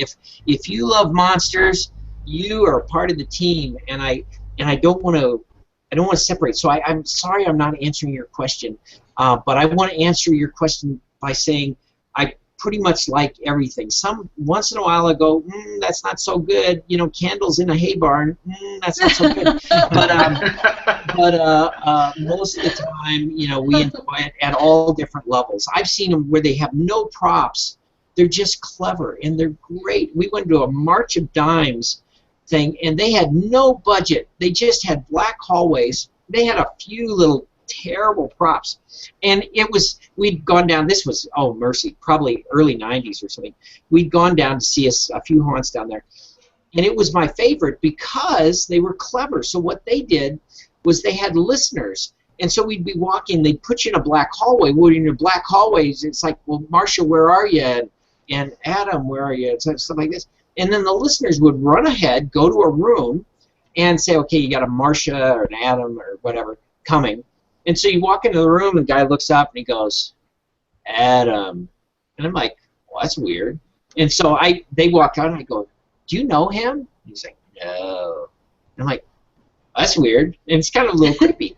And then we walk down the hall, and it's Marcia, Marcia, Marcia. You know, and it's like, what is this? And then I figured out what they were doing, but they had no budget, but they had a brain, and they made something with nothing, and I love that.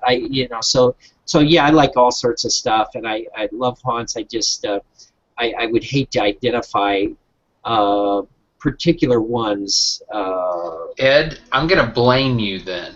All right, thank you. You might be the sole source and problem of why this past year the Travel Channel did not have any of they didn't really have any Halloween specials, so to speak. Like, they always did the scariest haunted houses, and they would have the special, and they'd go visit 5 or 4.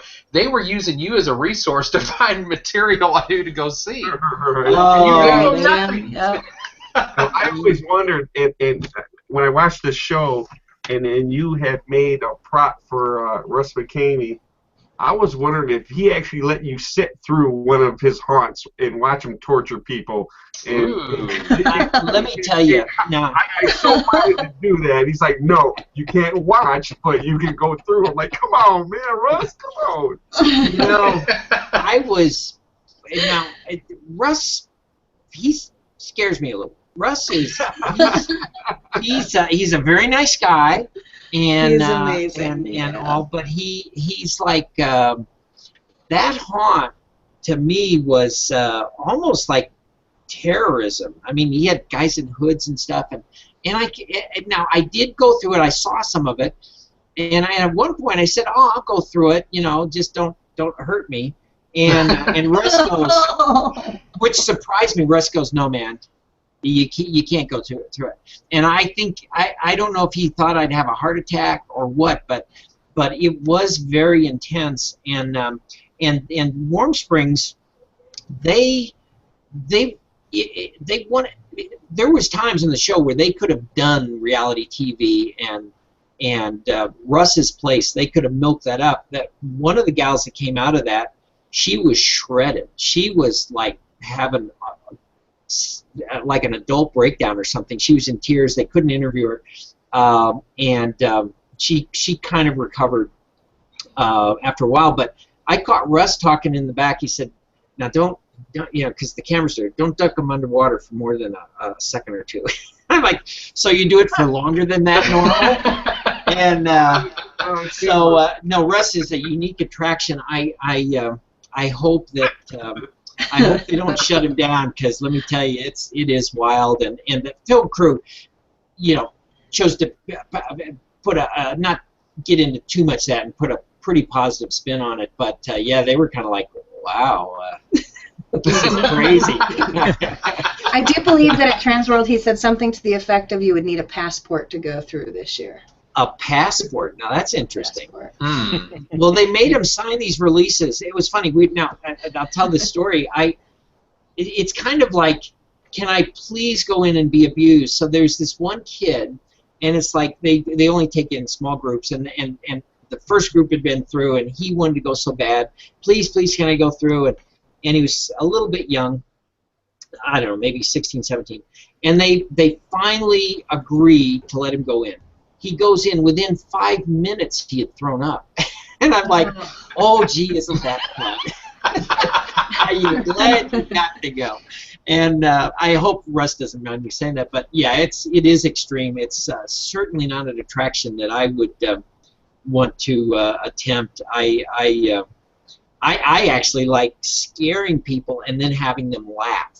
That, to me, is the best. Now, that's a little corny. A giggle afterwards. One bit where there's this gal, and she's behind bars, and we had fake arms that were sticking out. And so there's a person behind, and he's got, like, I think they were 16-foot poles with white sleeves. She's in a straitjacket sort of looking thing.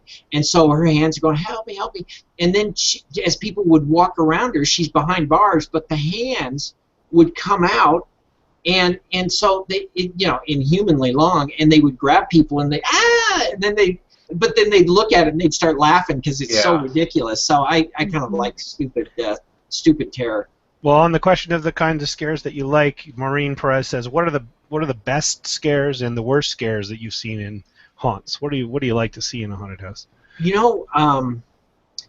I don't think haunts should just be scares. Now, people might disagree with me, but I kind of like it because there's some people you just can't scare. And so I like gross and weird and funny and scary.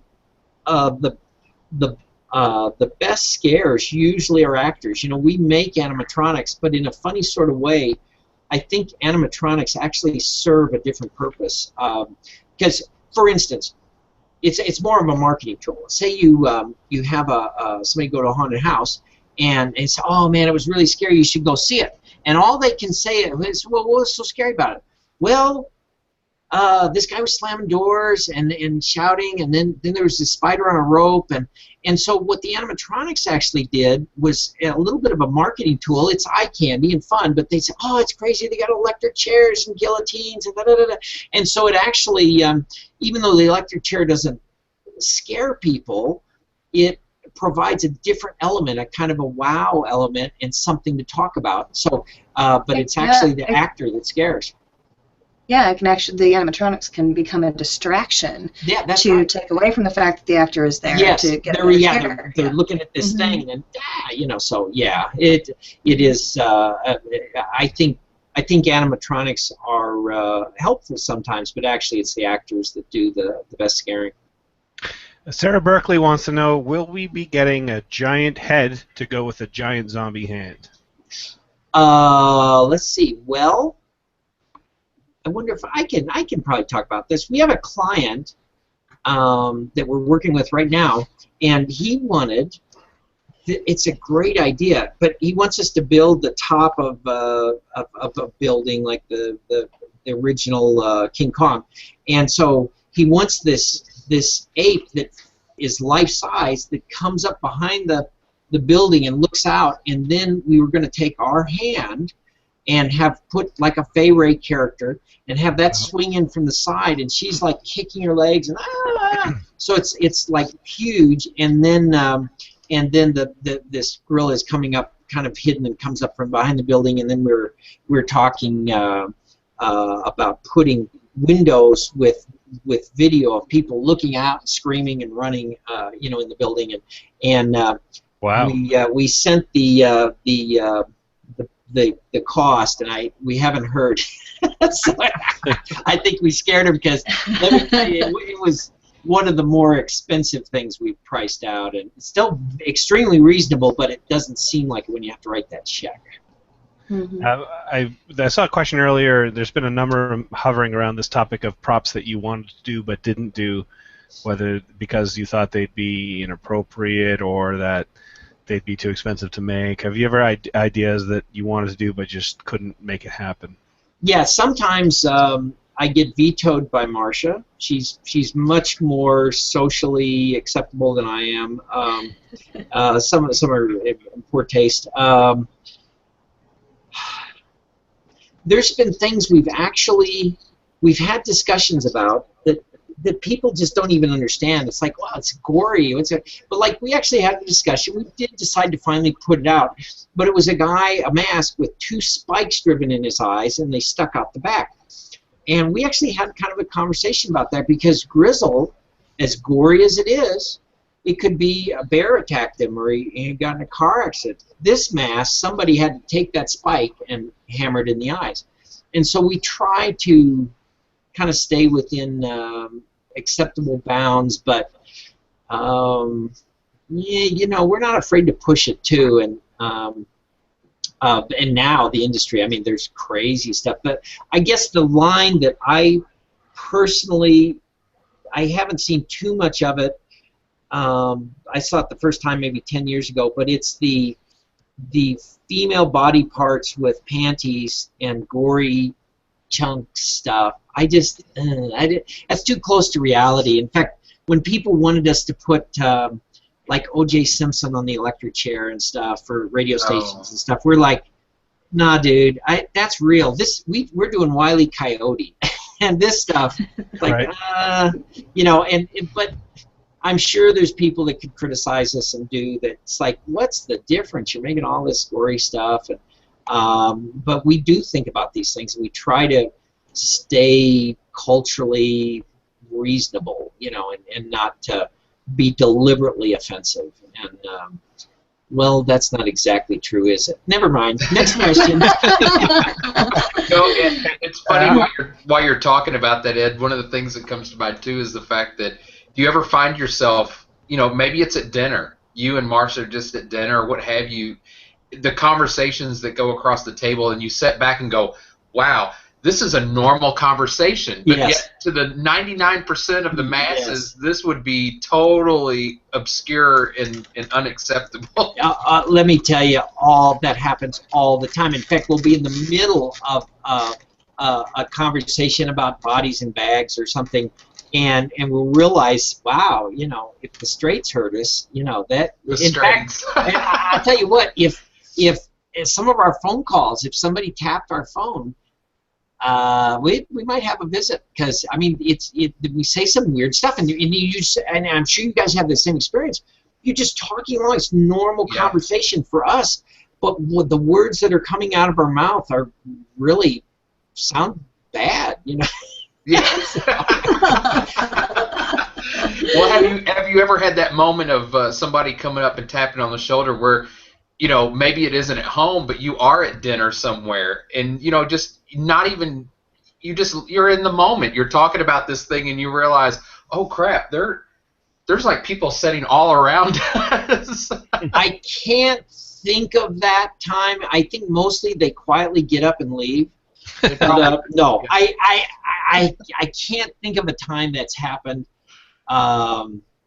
but I'm sure people have wondered about us at times. But if they listen long enough, they probably figure out that, that we're not. That's funny though. That's good. I do like the term straights though. That's interesting. Yes, the straights. Or normies. There was a term that came up, gosh, maybe a year or two ago, and I think Brad actually kind of coined it for us, and that was nonters. Because we were the non-haunters. It was the nonters that we were trying to refer I like to. that. That's well, in fairness, I put the question up on the Facebook group. I said, we need a collective noun for these people. And I can't remember who weighed in and came up with nonters, but it's a great term. Yeah. That is a great term because haunters are a little off, and you think things differently. You see a mess and you think, wow, that could be a great room, or a great effect or something, and you see trash and you see treasure, old barrels and junks. Wow, let's pick that junk up. Like, what are you doing with all this stuff you're taking home? Are you serious? You can. I don't know where, but I can.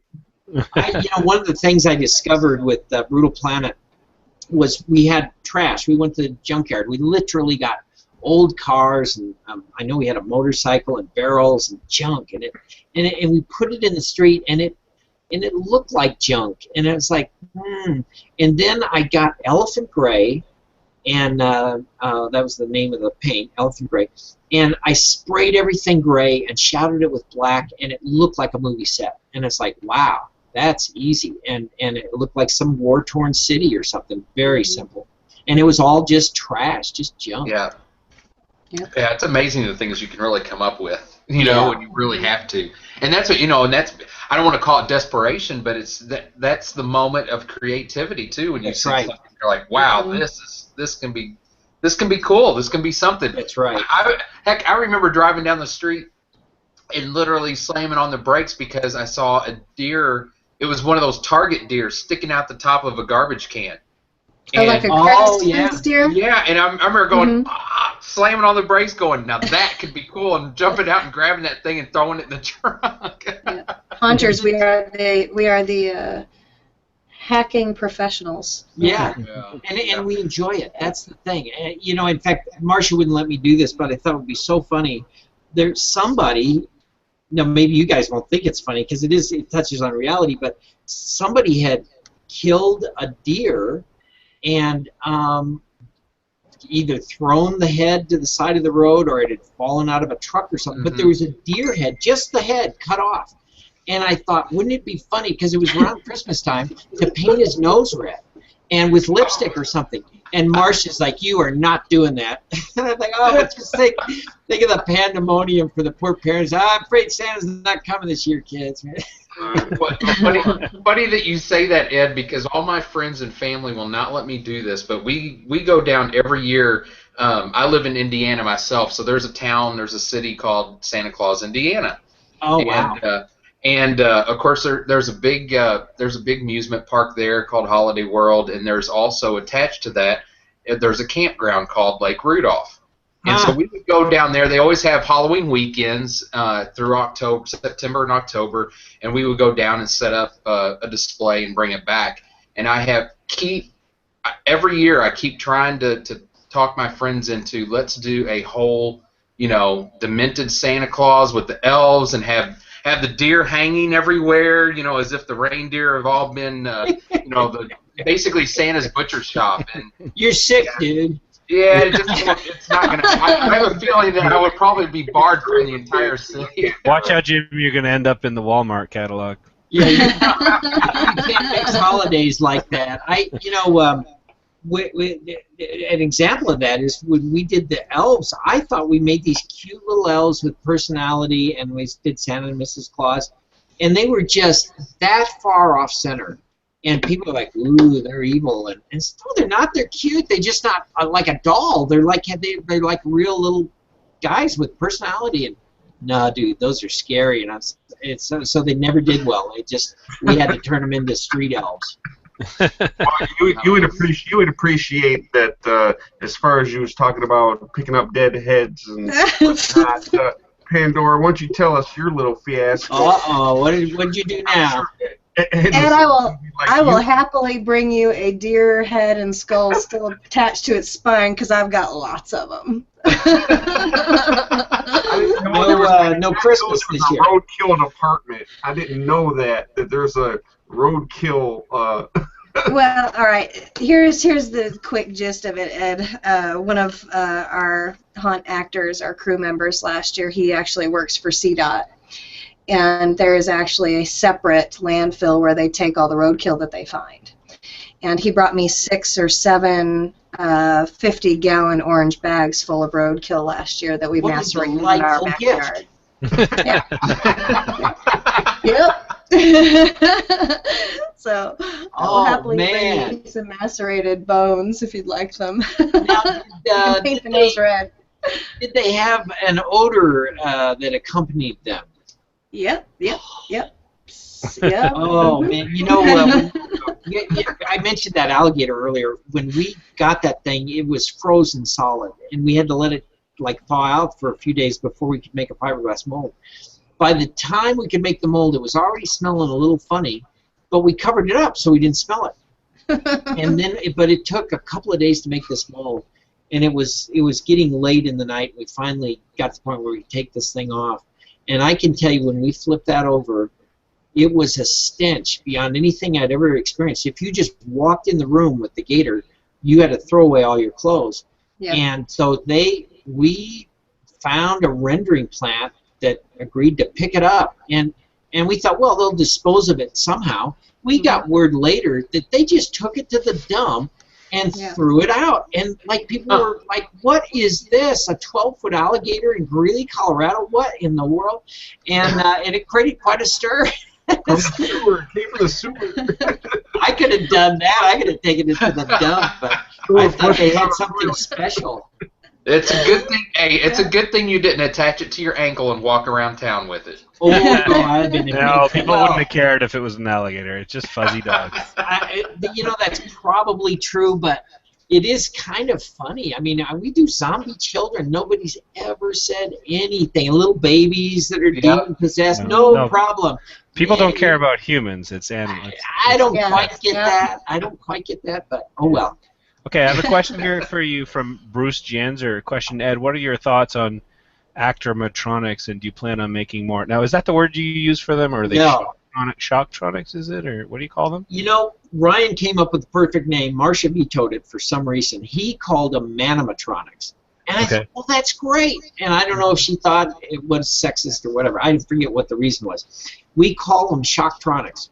So is that idea, sorry to interrupt, that's a Distortions original concept there? Because that's real innovation. Like, that's... Well, it's innovation that wouldn't have worked in 1995, because before animatronics got into haunted houses, people would have assumed it was a person. But but once animatronics got in there, as long as you got to make it look like an animatronic, people just size it up. Okay, that's an animatronic. Don't have to worry about that. And then suddenly it comes to life. And I think we overdid it last year, and so we decided to chill this year, and we didn't do any, except that we did some costumes that were upside down costumes that you could just put on and jump out at people and look like you're hanging on a rope, but then you could jump and run at people. But no, we're not through with them yet, and that is the best scare of any product, any animatronic, semi-animatronic product we've ever made. So we'll almost certainly come up with something else. But it's gotten to the point where people walk in the booth and they're like, okay, what's going to jump out at me? And it's like, all right, we're going to give it a rest for a while. We'll get them later. Right. That's in the booths, but within haunted houses, I can imagine it gets great scares. Oh, yeah. You know, well, if you can scare professional haunters in broad daylight, you know it's going to terrify people in a haunt. And and we have gotten very good reports from those being big hits. So but that was one of that. We came out first with the gargoyle. That was one of those moments where we hit something that really resonated with haunters. Now, Bobby Atkinson has a question about how do you evaluate the scare factor of an idea or product beyond sales? Like, I imagine people buy props for different reasons. Maybe because it's a good scare, maybe because it looks good at the front of the show. Oh, wait a minute. Dude, I got so distracted. We had an employee named Bobby Atkinson. Maybe you could type back and ask her if she was the Bobby Atkinson that worked for us a long time ago. I got so focused on that I didn't hear the question. I'm sorry. That's fine. No worries. Bobby, this was he or she was asking, how do you evaluate the scare factor of a product or an idea? Like, people buy products for different reasons, maybe just because it looks nice or whatever. But as far as how scary a product is, how do you craft something that really scares people? What are the core ideas of that? Well, up until Shocktronics, we weren't scaring people with animatronics, and by and large, Scare Factory came along, and they were doing a better job than us of actually scaring people with animatronics. I think we focused more on the wow factor of them, but I guess I would have to say we want to figure that out and evaluate that better, because sometimes I feel like we're really innovative, and other times it's like, man, I'm like in a rut or something. In fact, Dave with Scare Factory, we went by and looked at all the stuff, and he ended up taking on his personal tour around his booth and showed us all the stuff, and I'm looking at it, it's like, dang, dude, that's clever. Why didn't I think of that? And so I told him that thanks for showing me my lineup for next year, and but yeah. But you stole Diablo's line right there. Oh, what was that? That's exactly what he says to everybody. Oh, good. Basically, thank you for showing me what I'm going to do next year. Oh, great. And they grab a rubber mallet and chase him out of the booth. And by the way, Ed, this Bobby Atkinson is a he. He just... Oh, so okay, so we had a Bobby Atkinson that worked for us, oh, mercy, 25 years ago, and I thought maybe she had found this, but sorry, Sir Bobby. Seth Carney wants to know, Ed, have you ever considered writing a book on the Distortions history?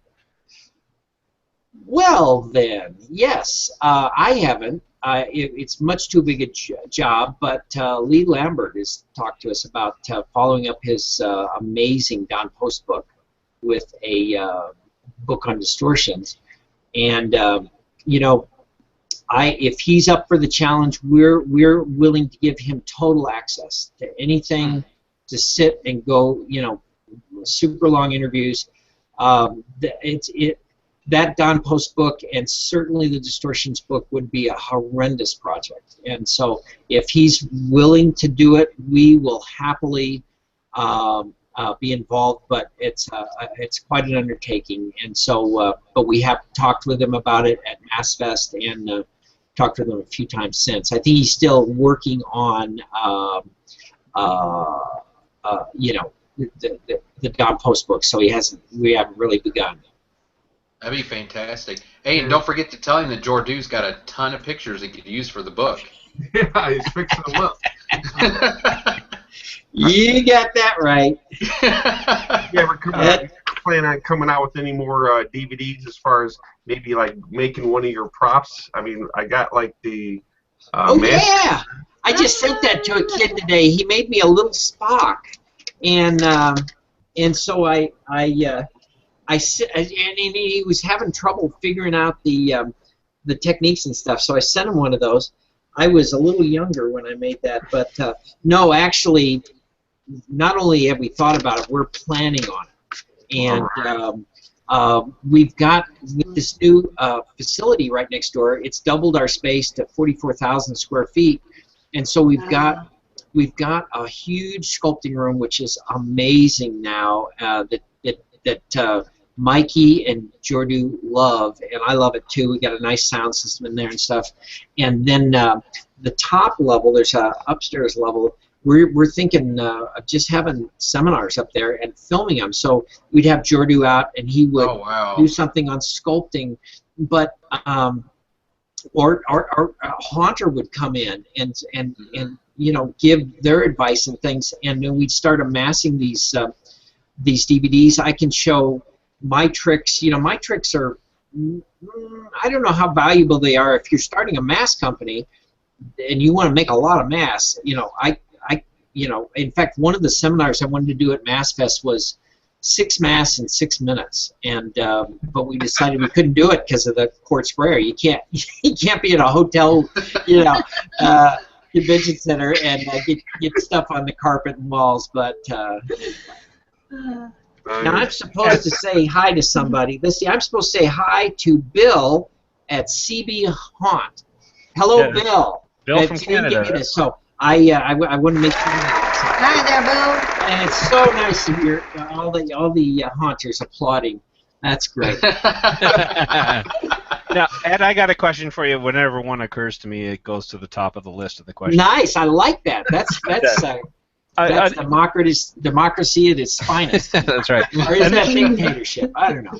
In the show, you have that one episode where you do the sculpt off with Jordu, but most of the show focuses around the sculpting done by Jordu and some of the other artists. But you're obviously a very talented sculptor yourself. How much of the day-to-day work of the sculpting work do you still do yourself, or is most of it farmed out at this point to the other artists? Or I do a lot. Yeah. Now we did have Jordu come out for Transworld, and I had Mikey come out to help me with the New Orleans show. But I do a lot of it. In fact, when Jordu finishes, I have to do certain mechanical things, and I end up doing a lot of cake decorating kind of sculpting. But I like I did the whole dog body. I had to do that, and I had to fix the skull because when he left, the mouth was closed. I had to open that up, and I had to do additional work because he only worked on it a couple days. But I do a lot of sculpting. Still do a lot of sculpting.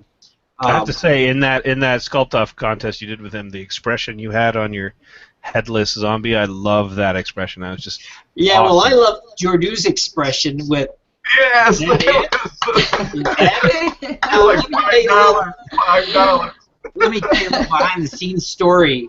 I hope Jordu doesn't mind me telling this, but when we had the auction, which it was a very small group of people. It was not really much of a group of people to have the auction, but nonetheless. So we had this auction, and Jordu was already ticked because he's like, well, wait a minute, what's this stand, this fancy stand you're talking about? So when he saw it, we hid it from Jordu, so he didn't know this was happening. The film crew knew. So when we wheel out the mask, his mask is the shape of his mask. My mask is suddenly this big, and he's getting ticked, and he was in a bad mood that night. I hope he doesn't mind me saying, but he was just irritable, and that really made him mad. And so then when we unveil it, because he had said something to me like, "You are not going to win a sculpting contest with me in my own hometown or in the area," and so just kind of joking. Well, I knew I couldn't beat Jordu. Let's face it. I've been sculpting. What did he call it? He said my sculpting was, it was a funny word, serviceable. Oh, jeez. My sculpting ability was serviceable. So anyway, so we're doing the auction, and he pulls this off, and of course I got video, I got audio, I got plasma light on there and stuff, because I knew I had to cheat. I can't beat in a fair fight against Jordu sculpting. And so he's getting ticked because he's thinking he's going to lose. And sure enough, he was losing. And what you never saw, even in the webisode that was done, was bidding was going soft at about $250, and there was nothing being said. So knowing Jordu was already mad, I stood up and I said, now listen, Jordu, this is an amazing piece of art because his mask sell for up to $5,000. I mean, this is really something. And so it got lively again. I'm good, and because we're going to go out to dinner after this, and I didn't want to be miserable. Well, it's hard to get close to 500. I'm going, oh crap! I wish I hadn't done that. And then it hits 500. I'm oh crap! And it went over, and it ended up going for 550. So it was probably a really good thing. It was great drama and all, but what was funny now, whenever Jordu wants to insult me, he doesn't have to say anything but 550. He just says that. He's just 550. Nice. Got a question here from Bruce Janzer. Wants to know, Ed, is there any chance of direction going more towards less expensive props for the poor folk? Oh, well, you know, we try to do that. Now, I don't know how less expensive. I can tell you that Frightronics are extremely difficult to make a full-body foam and latex character with clothes, wigs, rub-out paint job, and metal and a motor, and you know, and we figured out a way to do it. It's pretty hard to get below that for an animated piece, but we're doing more things that are static props, and we do have that in mind. But you know, if he's got suggestions of some things he'd like to see, we'd sure be willing to look at it. But it is difficult because we're up against some of the stuff that's coming out of Mexico and China that's really beautiful stuff for unbelievable prices, and we're still in America with America labor. I mean, like a mask coming out of China, literally we spend as much or more in the latex than that finished product is, and so it's extremely difficult to be competitive. That's in the consumer market. Is there any international competition for the high-end haunted house stuff that you guys do, or is that all still local? It's all still states, pretty much. I haven't. Now there's obviously retail full-body characters that are pretty darn nice being made, but they're still not pro stuff. I mean, that stuff is not designed for rigorous work, and so we're trying to bridge that gap between pro and home haunters and provide some really cool stuff. One example of that, the product didn't do that well. It did okay, but it was I think it was called Shocker, and that's what gave us the idea of Shocktronics actually. But it was you get a prison man suit, and you get a video, so you use your own TV, and it creates fire and electricity. Oh, yeah. And you get the coils, and you get these lights, and a thing you can stick on your trash can and paint it all up. And I give all the instructions. Here's how you make this, and it was designed for home haunters, and that scared people bad because they're just sure it's got rubber hands, a rubber mask, and the guy's just like this, and they get out of that chair, and boy, I'll tell you that. And that, I think originally we brought that out for $100 or something, and so yeah, we're trying to figure that out. But if you got ideas, why, just give us a call.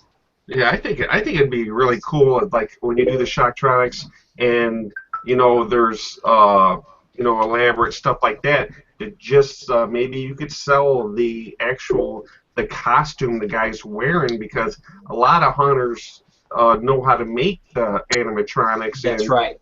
And they're like, well, how am I can do the animatronics, I can make the wings, I can do this, but I don't know how to do the costume. Right. I don't know how to make the full body suit. That's not their strong suit. So maybe I think that would be a good idea. I would be interested in something like that. Well, and that's why we came out with the upside down character, because it was your mind just told you it was a prop, and being upside down, it's just like, for sure that is not a dude. And so we came up with 3 different costumes that they could build stuff around, because the haunters can do all that stuff, and so it's dramatically cheaper. Elliot Allred wants to know, how long has your business relationship with Morris Costumes been going on? It's we were in business about a year, and Jim Lawrence at Morris, he had just been hired on at Morris Costume. He had seen our ad in Fangoria magazine, and I mean, it was a little black and white ad like that, and so we got a letter from Morris and talking about how they were buying $500,000 worth of Don Post masks, and that certainly they wouldn't be those kind of numbers with us, but that they can sell a lot of product. And this was way back in the day when Morris was very small. They're now a small country, but they you know, it was funny because they were actually trying to impress me. They typed this thing out with big letters. It was some special typewriter. They had to white out some stuff, but it was kind of funny. It was from Dave Seraph, and I could tell it was like he's trying to convince me to do it, but it was like you didn't have to hoodwink me. It was like, wow, great! I can sell a bunch of this stuff. You know. Nice. All right, guys. Well, oh, you got more questions? Oh, well, I have lots of them.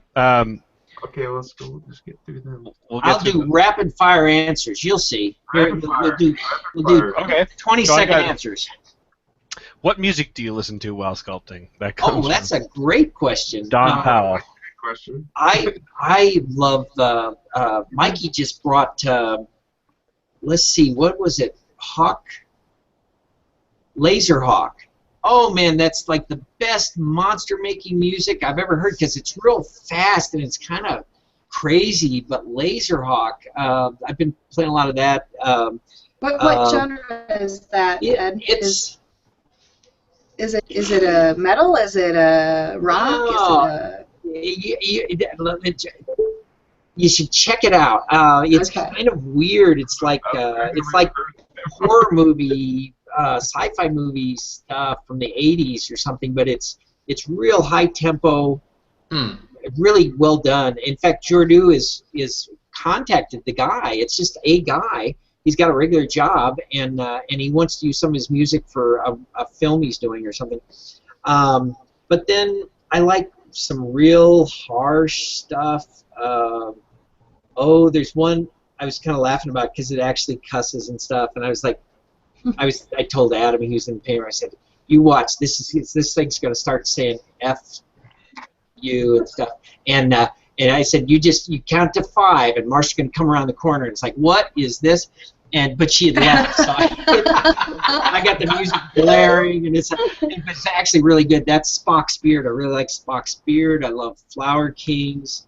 I love the soundtrack from Oblivion. I don't know, the movie was pretty good, but the soundtrack's unbelievable. In fact, I think I put them doing Oblivion live on my Facebook recently. But yeah, I like everything from Adagio for Strings to Skinny Puppy. But it's some pretty weird stuff. Poor Mike Glover, his department's right next to mine. He likes country western, and all this bizarre stuff comes out of the paint room, and he's very, very tolerant. Question from Tim Thompson. What kind of motorcycle did you sell to pay for your latex, and do you miss it? That was, I don't miss that motorcycle because it was, I traded it for an organ, and then I fixed it up, painted it. I think it was a Kawasaki, maybe. The one that I was hard for me to part with is I had a Kawasaki 1000 LTD. Love this bike. And I always kind of visualize myself as a biker. But this bike I bought it in 1978, and it had 1,600 miles on it. It takes 1,000 miles to break it in. And so I sold it to a guy. He just flipped out. If the first guy called 7:30 in the morning, he comes over, looks at it. He had surgery that day. And so he said, well, I had to come and see this, and it's like in mint condition from the 70s. It was... but I realized I was driving around. I got the battery charged up, and I'm driving around. I'm thinking, and I don't want to wear a helmet because it's like, well, what's the point of riding a motorcycle? So I'm driving around and thinking, okay, if I get hit, I'm going to look like my props. And I just figured, screw it, I'm selling it. Now, Ed, we've mentioned, of course, Mikey's name's come up several times in the past, and just to watch him and to see some of his sculpting and stuff is just absolutely fantastic. But one thing that comes to mind, and this even goes for you and a lot of people, but especially with Mikey, we've also mentioned Alice Cooper. These are guys that have a perceived persona of a rough guy or what have you. If you were to just meet them in an alley, or to listen to their music and have you, but to know them and to see them are extremely intelligent and just nothing but a bunch of teddy bears. Are there other people in your circle that you've come around that maybe that fall in that same suit, or? Yeah, there are, and I think actually the perception of hunters in general and people into this industry in whatever perspective, I think it's kind of like the world might kind of think, wow, you guys, what's wrong with you, And actually, some of the nice people in the world. In fact, we hired a bunch of goth kids for Brutal Planet.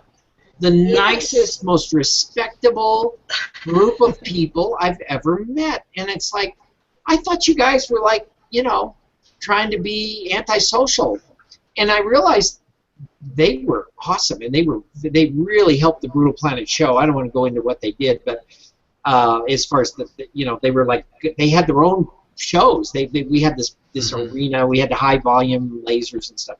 But anyway, Mikey, he is one of the nicest guys on the planet. And he's so easy to work with. We love bringing him out, and I think he has kind of zoomed to the top out in Hollywood because, well, first of all, he's very fast and very talented, but he's so nice. I think people just, well, let's get Mikey in here, let's have some fun, and so they got hired to work on a movie, and it's half his talent and half his personality. I can tell you that Alice Cooper, now I don't know Alice Cooper well. We've crossed paths many times.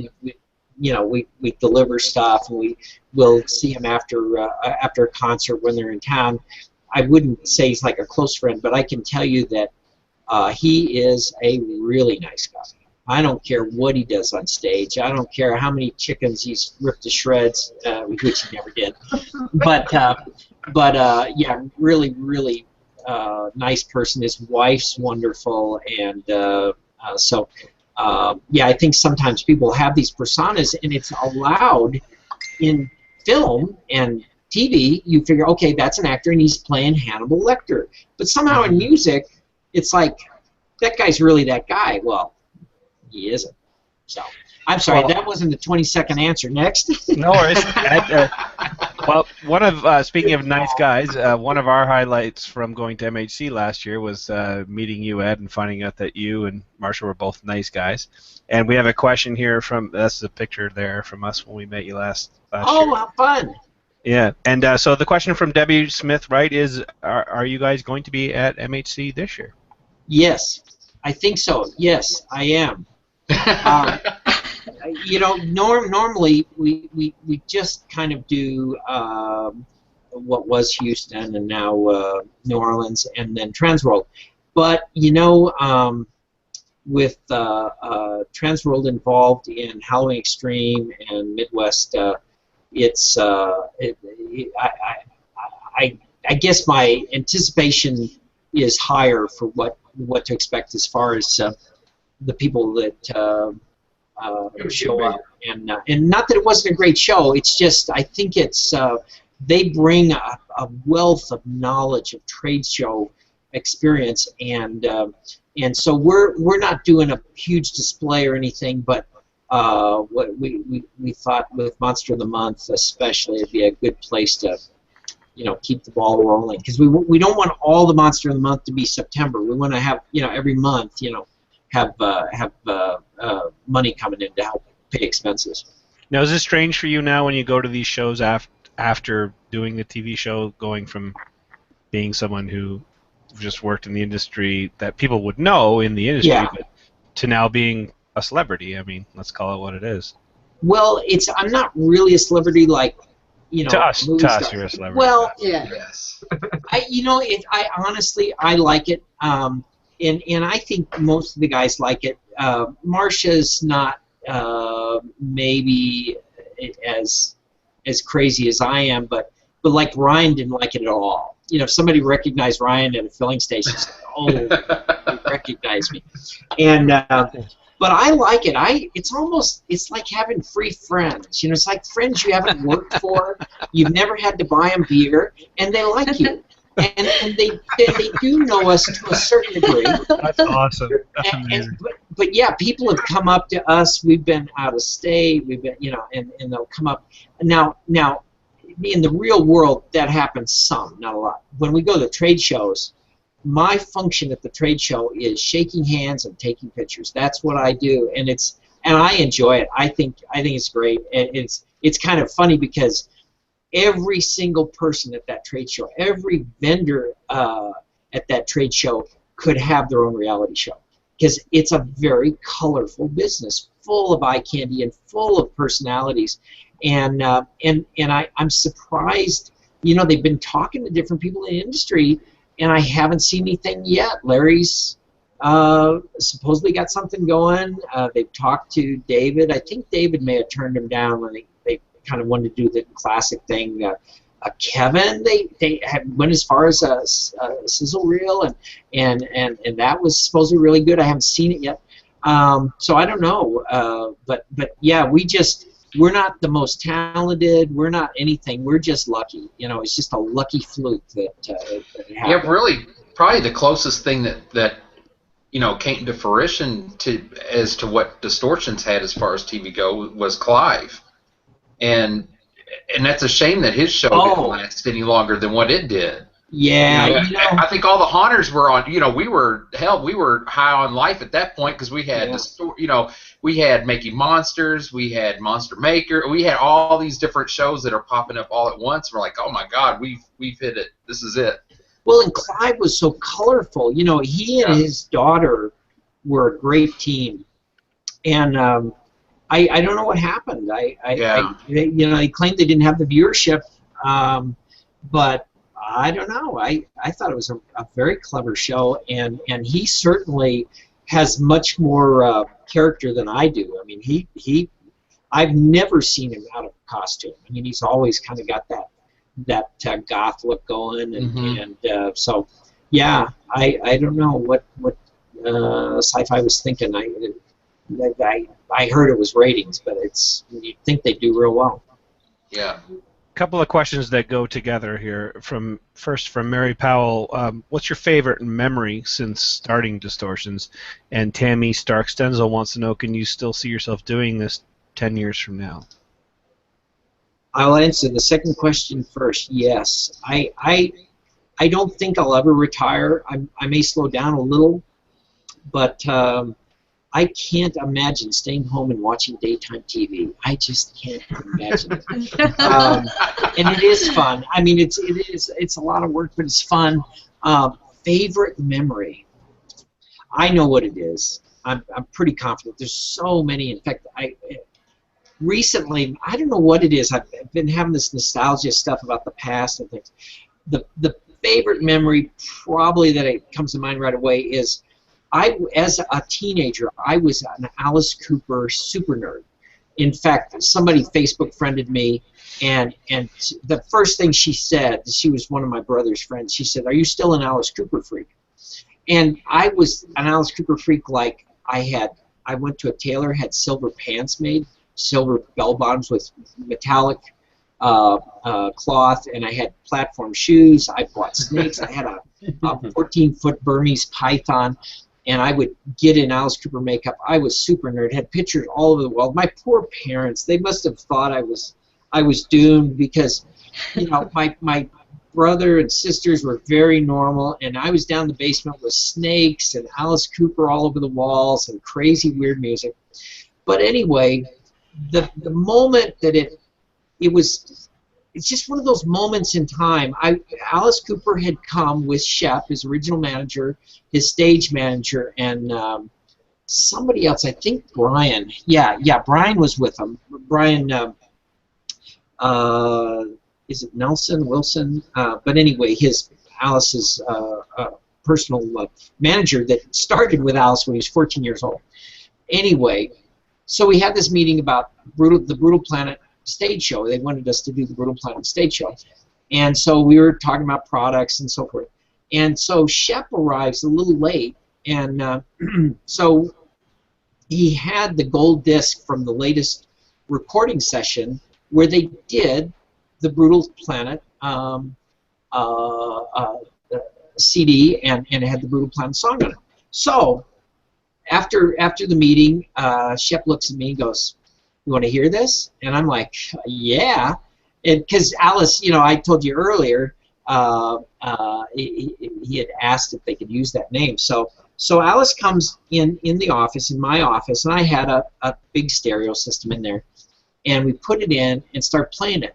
And so Alice is listening to it for the first time because Shep had brought this to give to Alice or something. So he's listening to Brutal Planet, and he's singing to the lyrics, and he's like, I'm really excited about this song. It's got Old Testament in it. It's got New Testament in it. And he's singing, and he's in my office singing the songs to the lyrics of which are a haunted house that I did, and it was kind of one of those, and here I am, an old Alice Cooper freak. That was a moment in time that, for me, it didn't get any better than that, and it was just one of those. It's hard to explain when you're a super nerd. It's not like I know, we're all super nerds, and we get it. Okay, well, here's a question from Chem Spider. Wants to know about the voice effect you did for your Tiki God. Yeah. You show one episode. Do you have a whole internal sound studio? I think we saw that in one of the episodes. It was a very small thing. Now in the new building, I've got a large studio that I'm going to do audio and video production, and this is where I'm going to do some of these films. I'm hoping soon. I thought I would be starting in November, but haven't been able to get it going. But we want to do a Friday Night Frights. That's just like a 2 or 3 minute thing. We show what's going on in the studio, or I show some painting trick or something, and they come out every Friday night, and you can sign up and watch them for free or whatever. But then this is going to have analog. It's going to have digital world in it, and yeah, I have some cool equipment. I've got the thing that changes my voice is actually an old Yamaha DSP-1 from the 70s, and you can real time. Of course, I have it's not a synth, it's a processor that I can put my voice into and put lightning into. You can make songs with lightning and stuff, and I was actually talking to Jordu about doing some of the sound effects and music for the new show if it comes to be. But yeah, this thing I can talk in this voice, and I can be Godzilla at the same speed and stuff, and it's great. So yeah, I got some weird device. In fact, Jordu, I found out surprisingly, he said he's a collector of synthesizers, of old synthesizers and stuff. And I'm like, I can't believe that. I didn't know you did music. And he said, yeah. In fact, I'll send you one if you want. I said, sure, I want it. Send me a synthesizer. That's cool. So yeah, it's good. That's going to be a fun room. A lot of fun stuff's going to happen in that room. Oh, and no, I got to tell you this. I just real quick. One of the pictures you have, I wanted to explain, and that's why I put the picture on there. It's called Rocket Launch Deaths.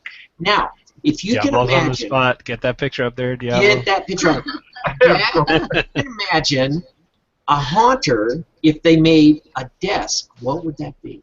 And so I started with a sci-fi thing, but we're going to do goth desks and so forth, where these are being water jetted out, and they're going to be cool. I hope to premiere it at Trans World. We had a little glitch in production, couldn't do it, but I'm really excited about these desks. I know that sounds boring when you're used to bloodthirsty zombies and stuff, but I'm actually excited about these desks. So when they come out, you can see them. But there's going to be a command center that is going to be, I think it's 14 feet wide. It's U-shaped. It's 8 feet deep, and I'm going to put all this equipment in there. And so anyway, where's that picture? I am so. I know, he's frantically looking. It's easy. It's white. It's the only thing that's white. It's all white, and everything's black. I'm looking. Ed, just so you know, this is the part of the show that it's harder to get Diablo to find the images. Yeah. What planet is this? Okay, hold on. It's all white, huh? Hey, Ed, hey, you still have till the end of May to get a few of these things made for cash and carry and get them to MHC. Well, maybe I should do that. I'm kind of hoping to travel light. You know, these shows are such a beatdown for us. I was hoping to just have some banners. All right, Ed.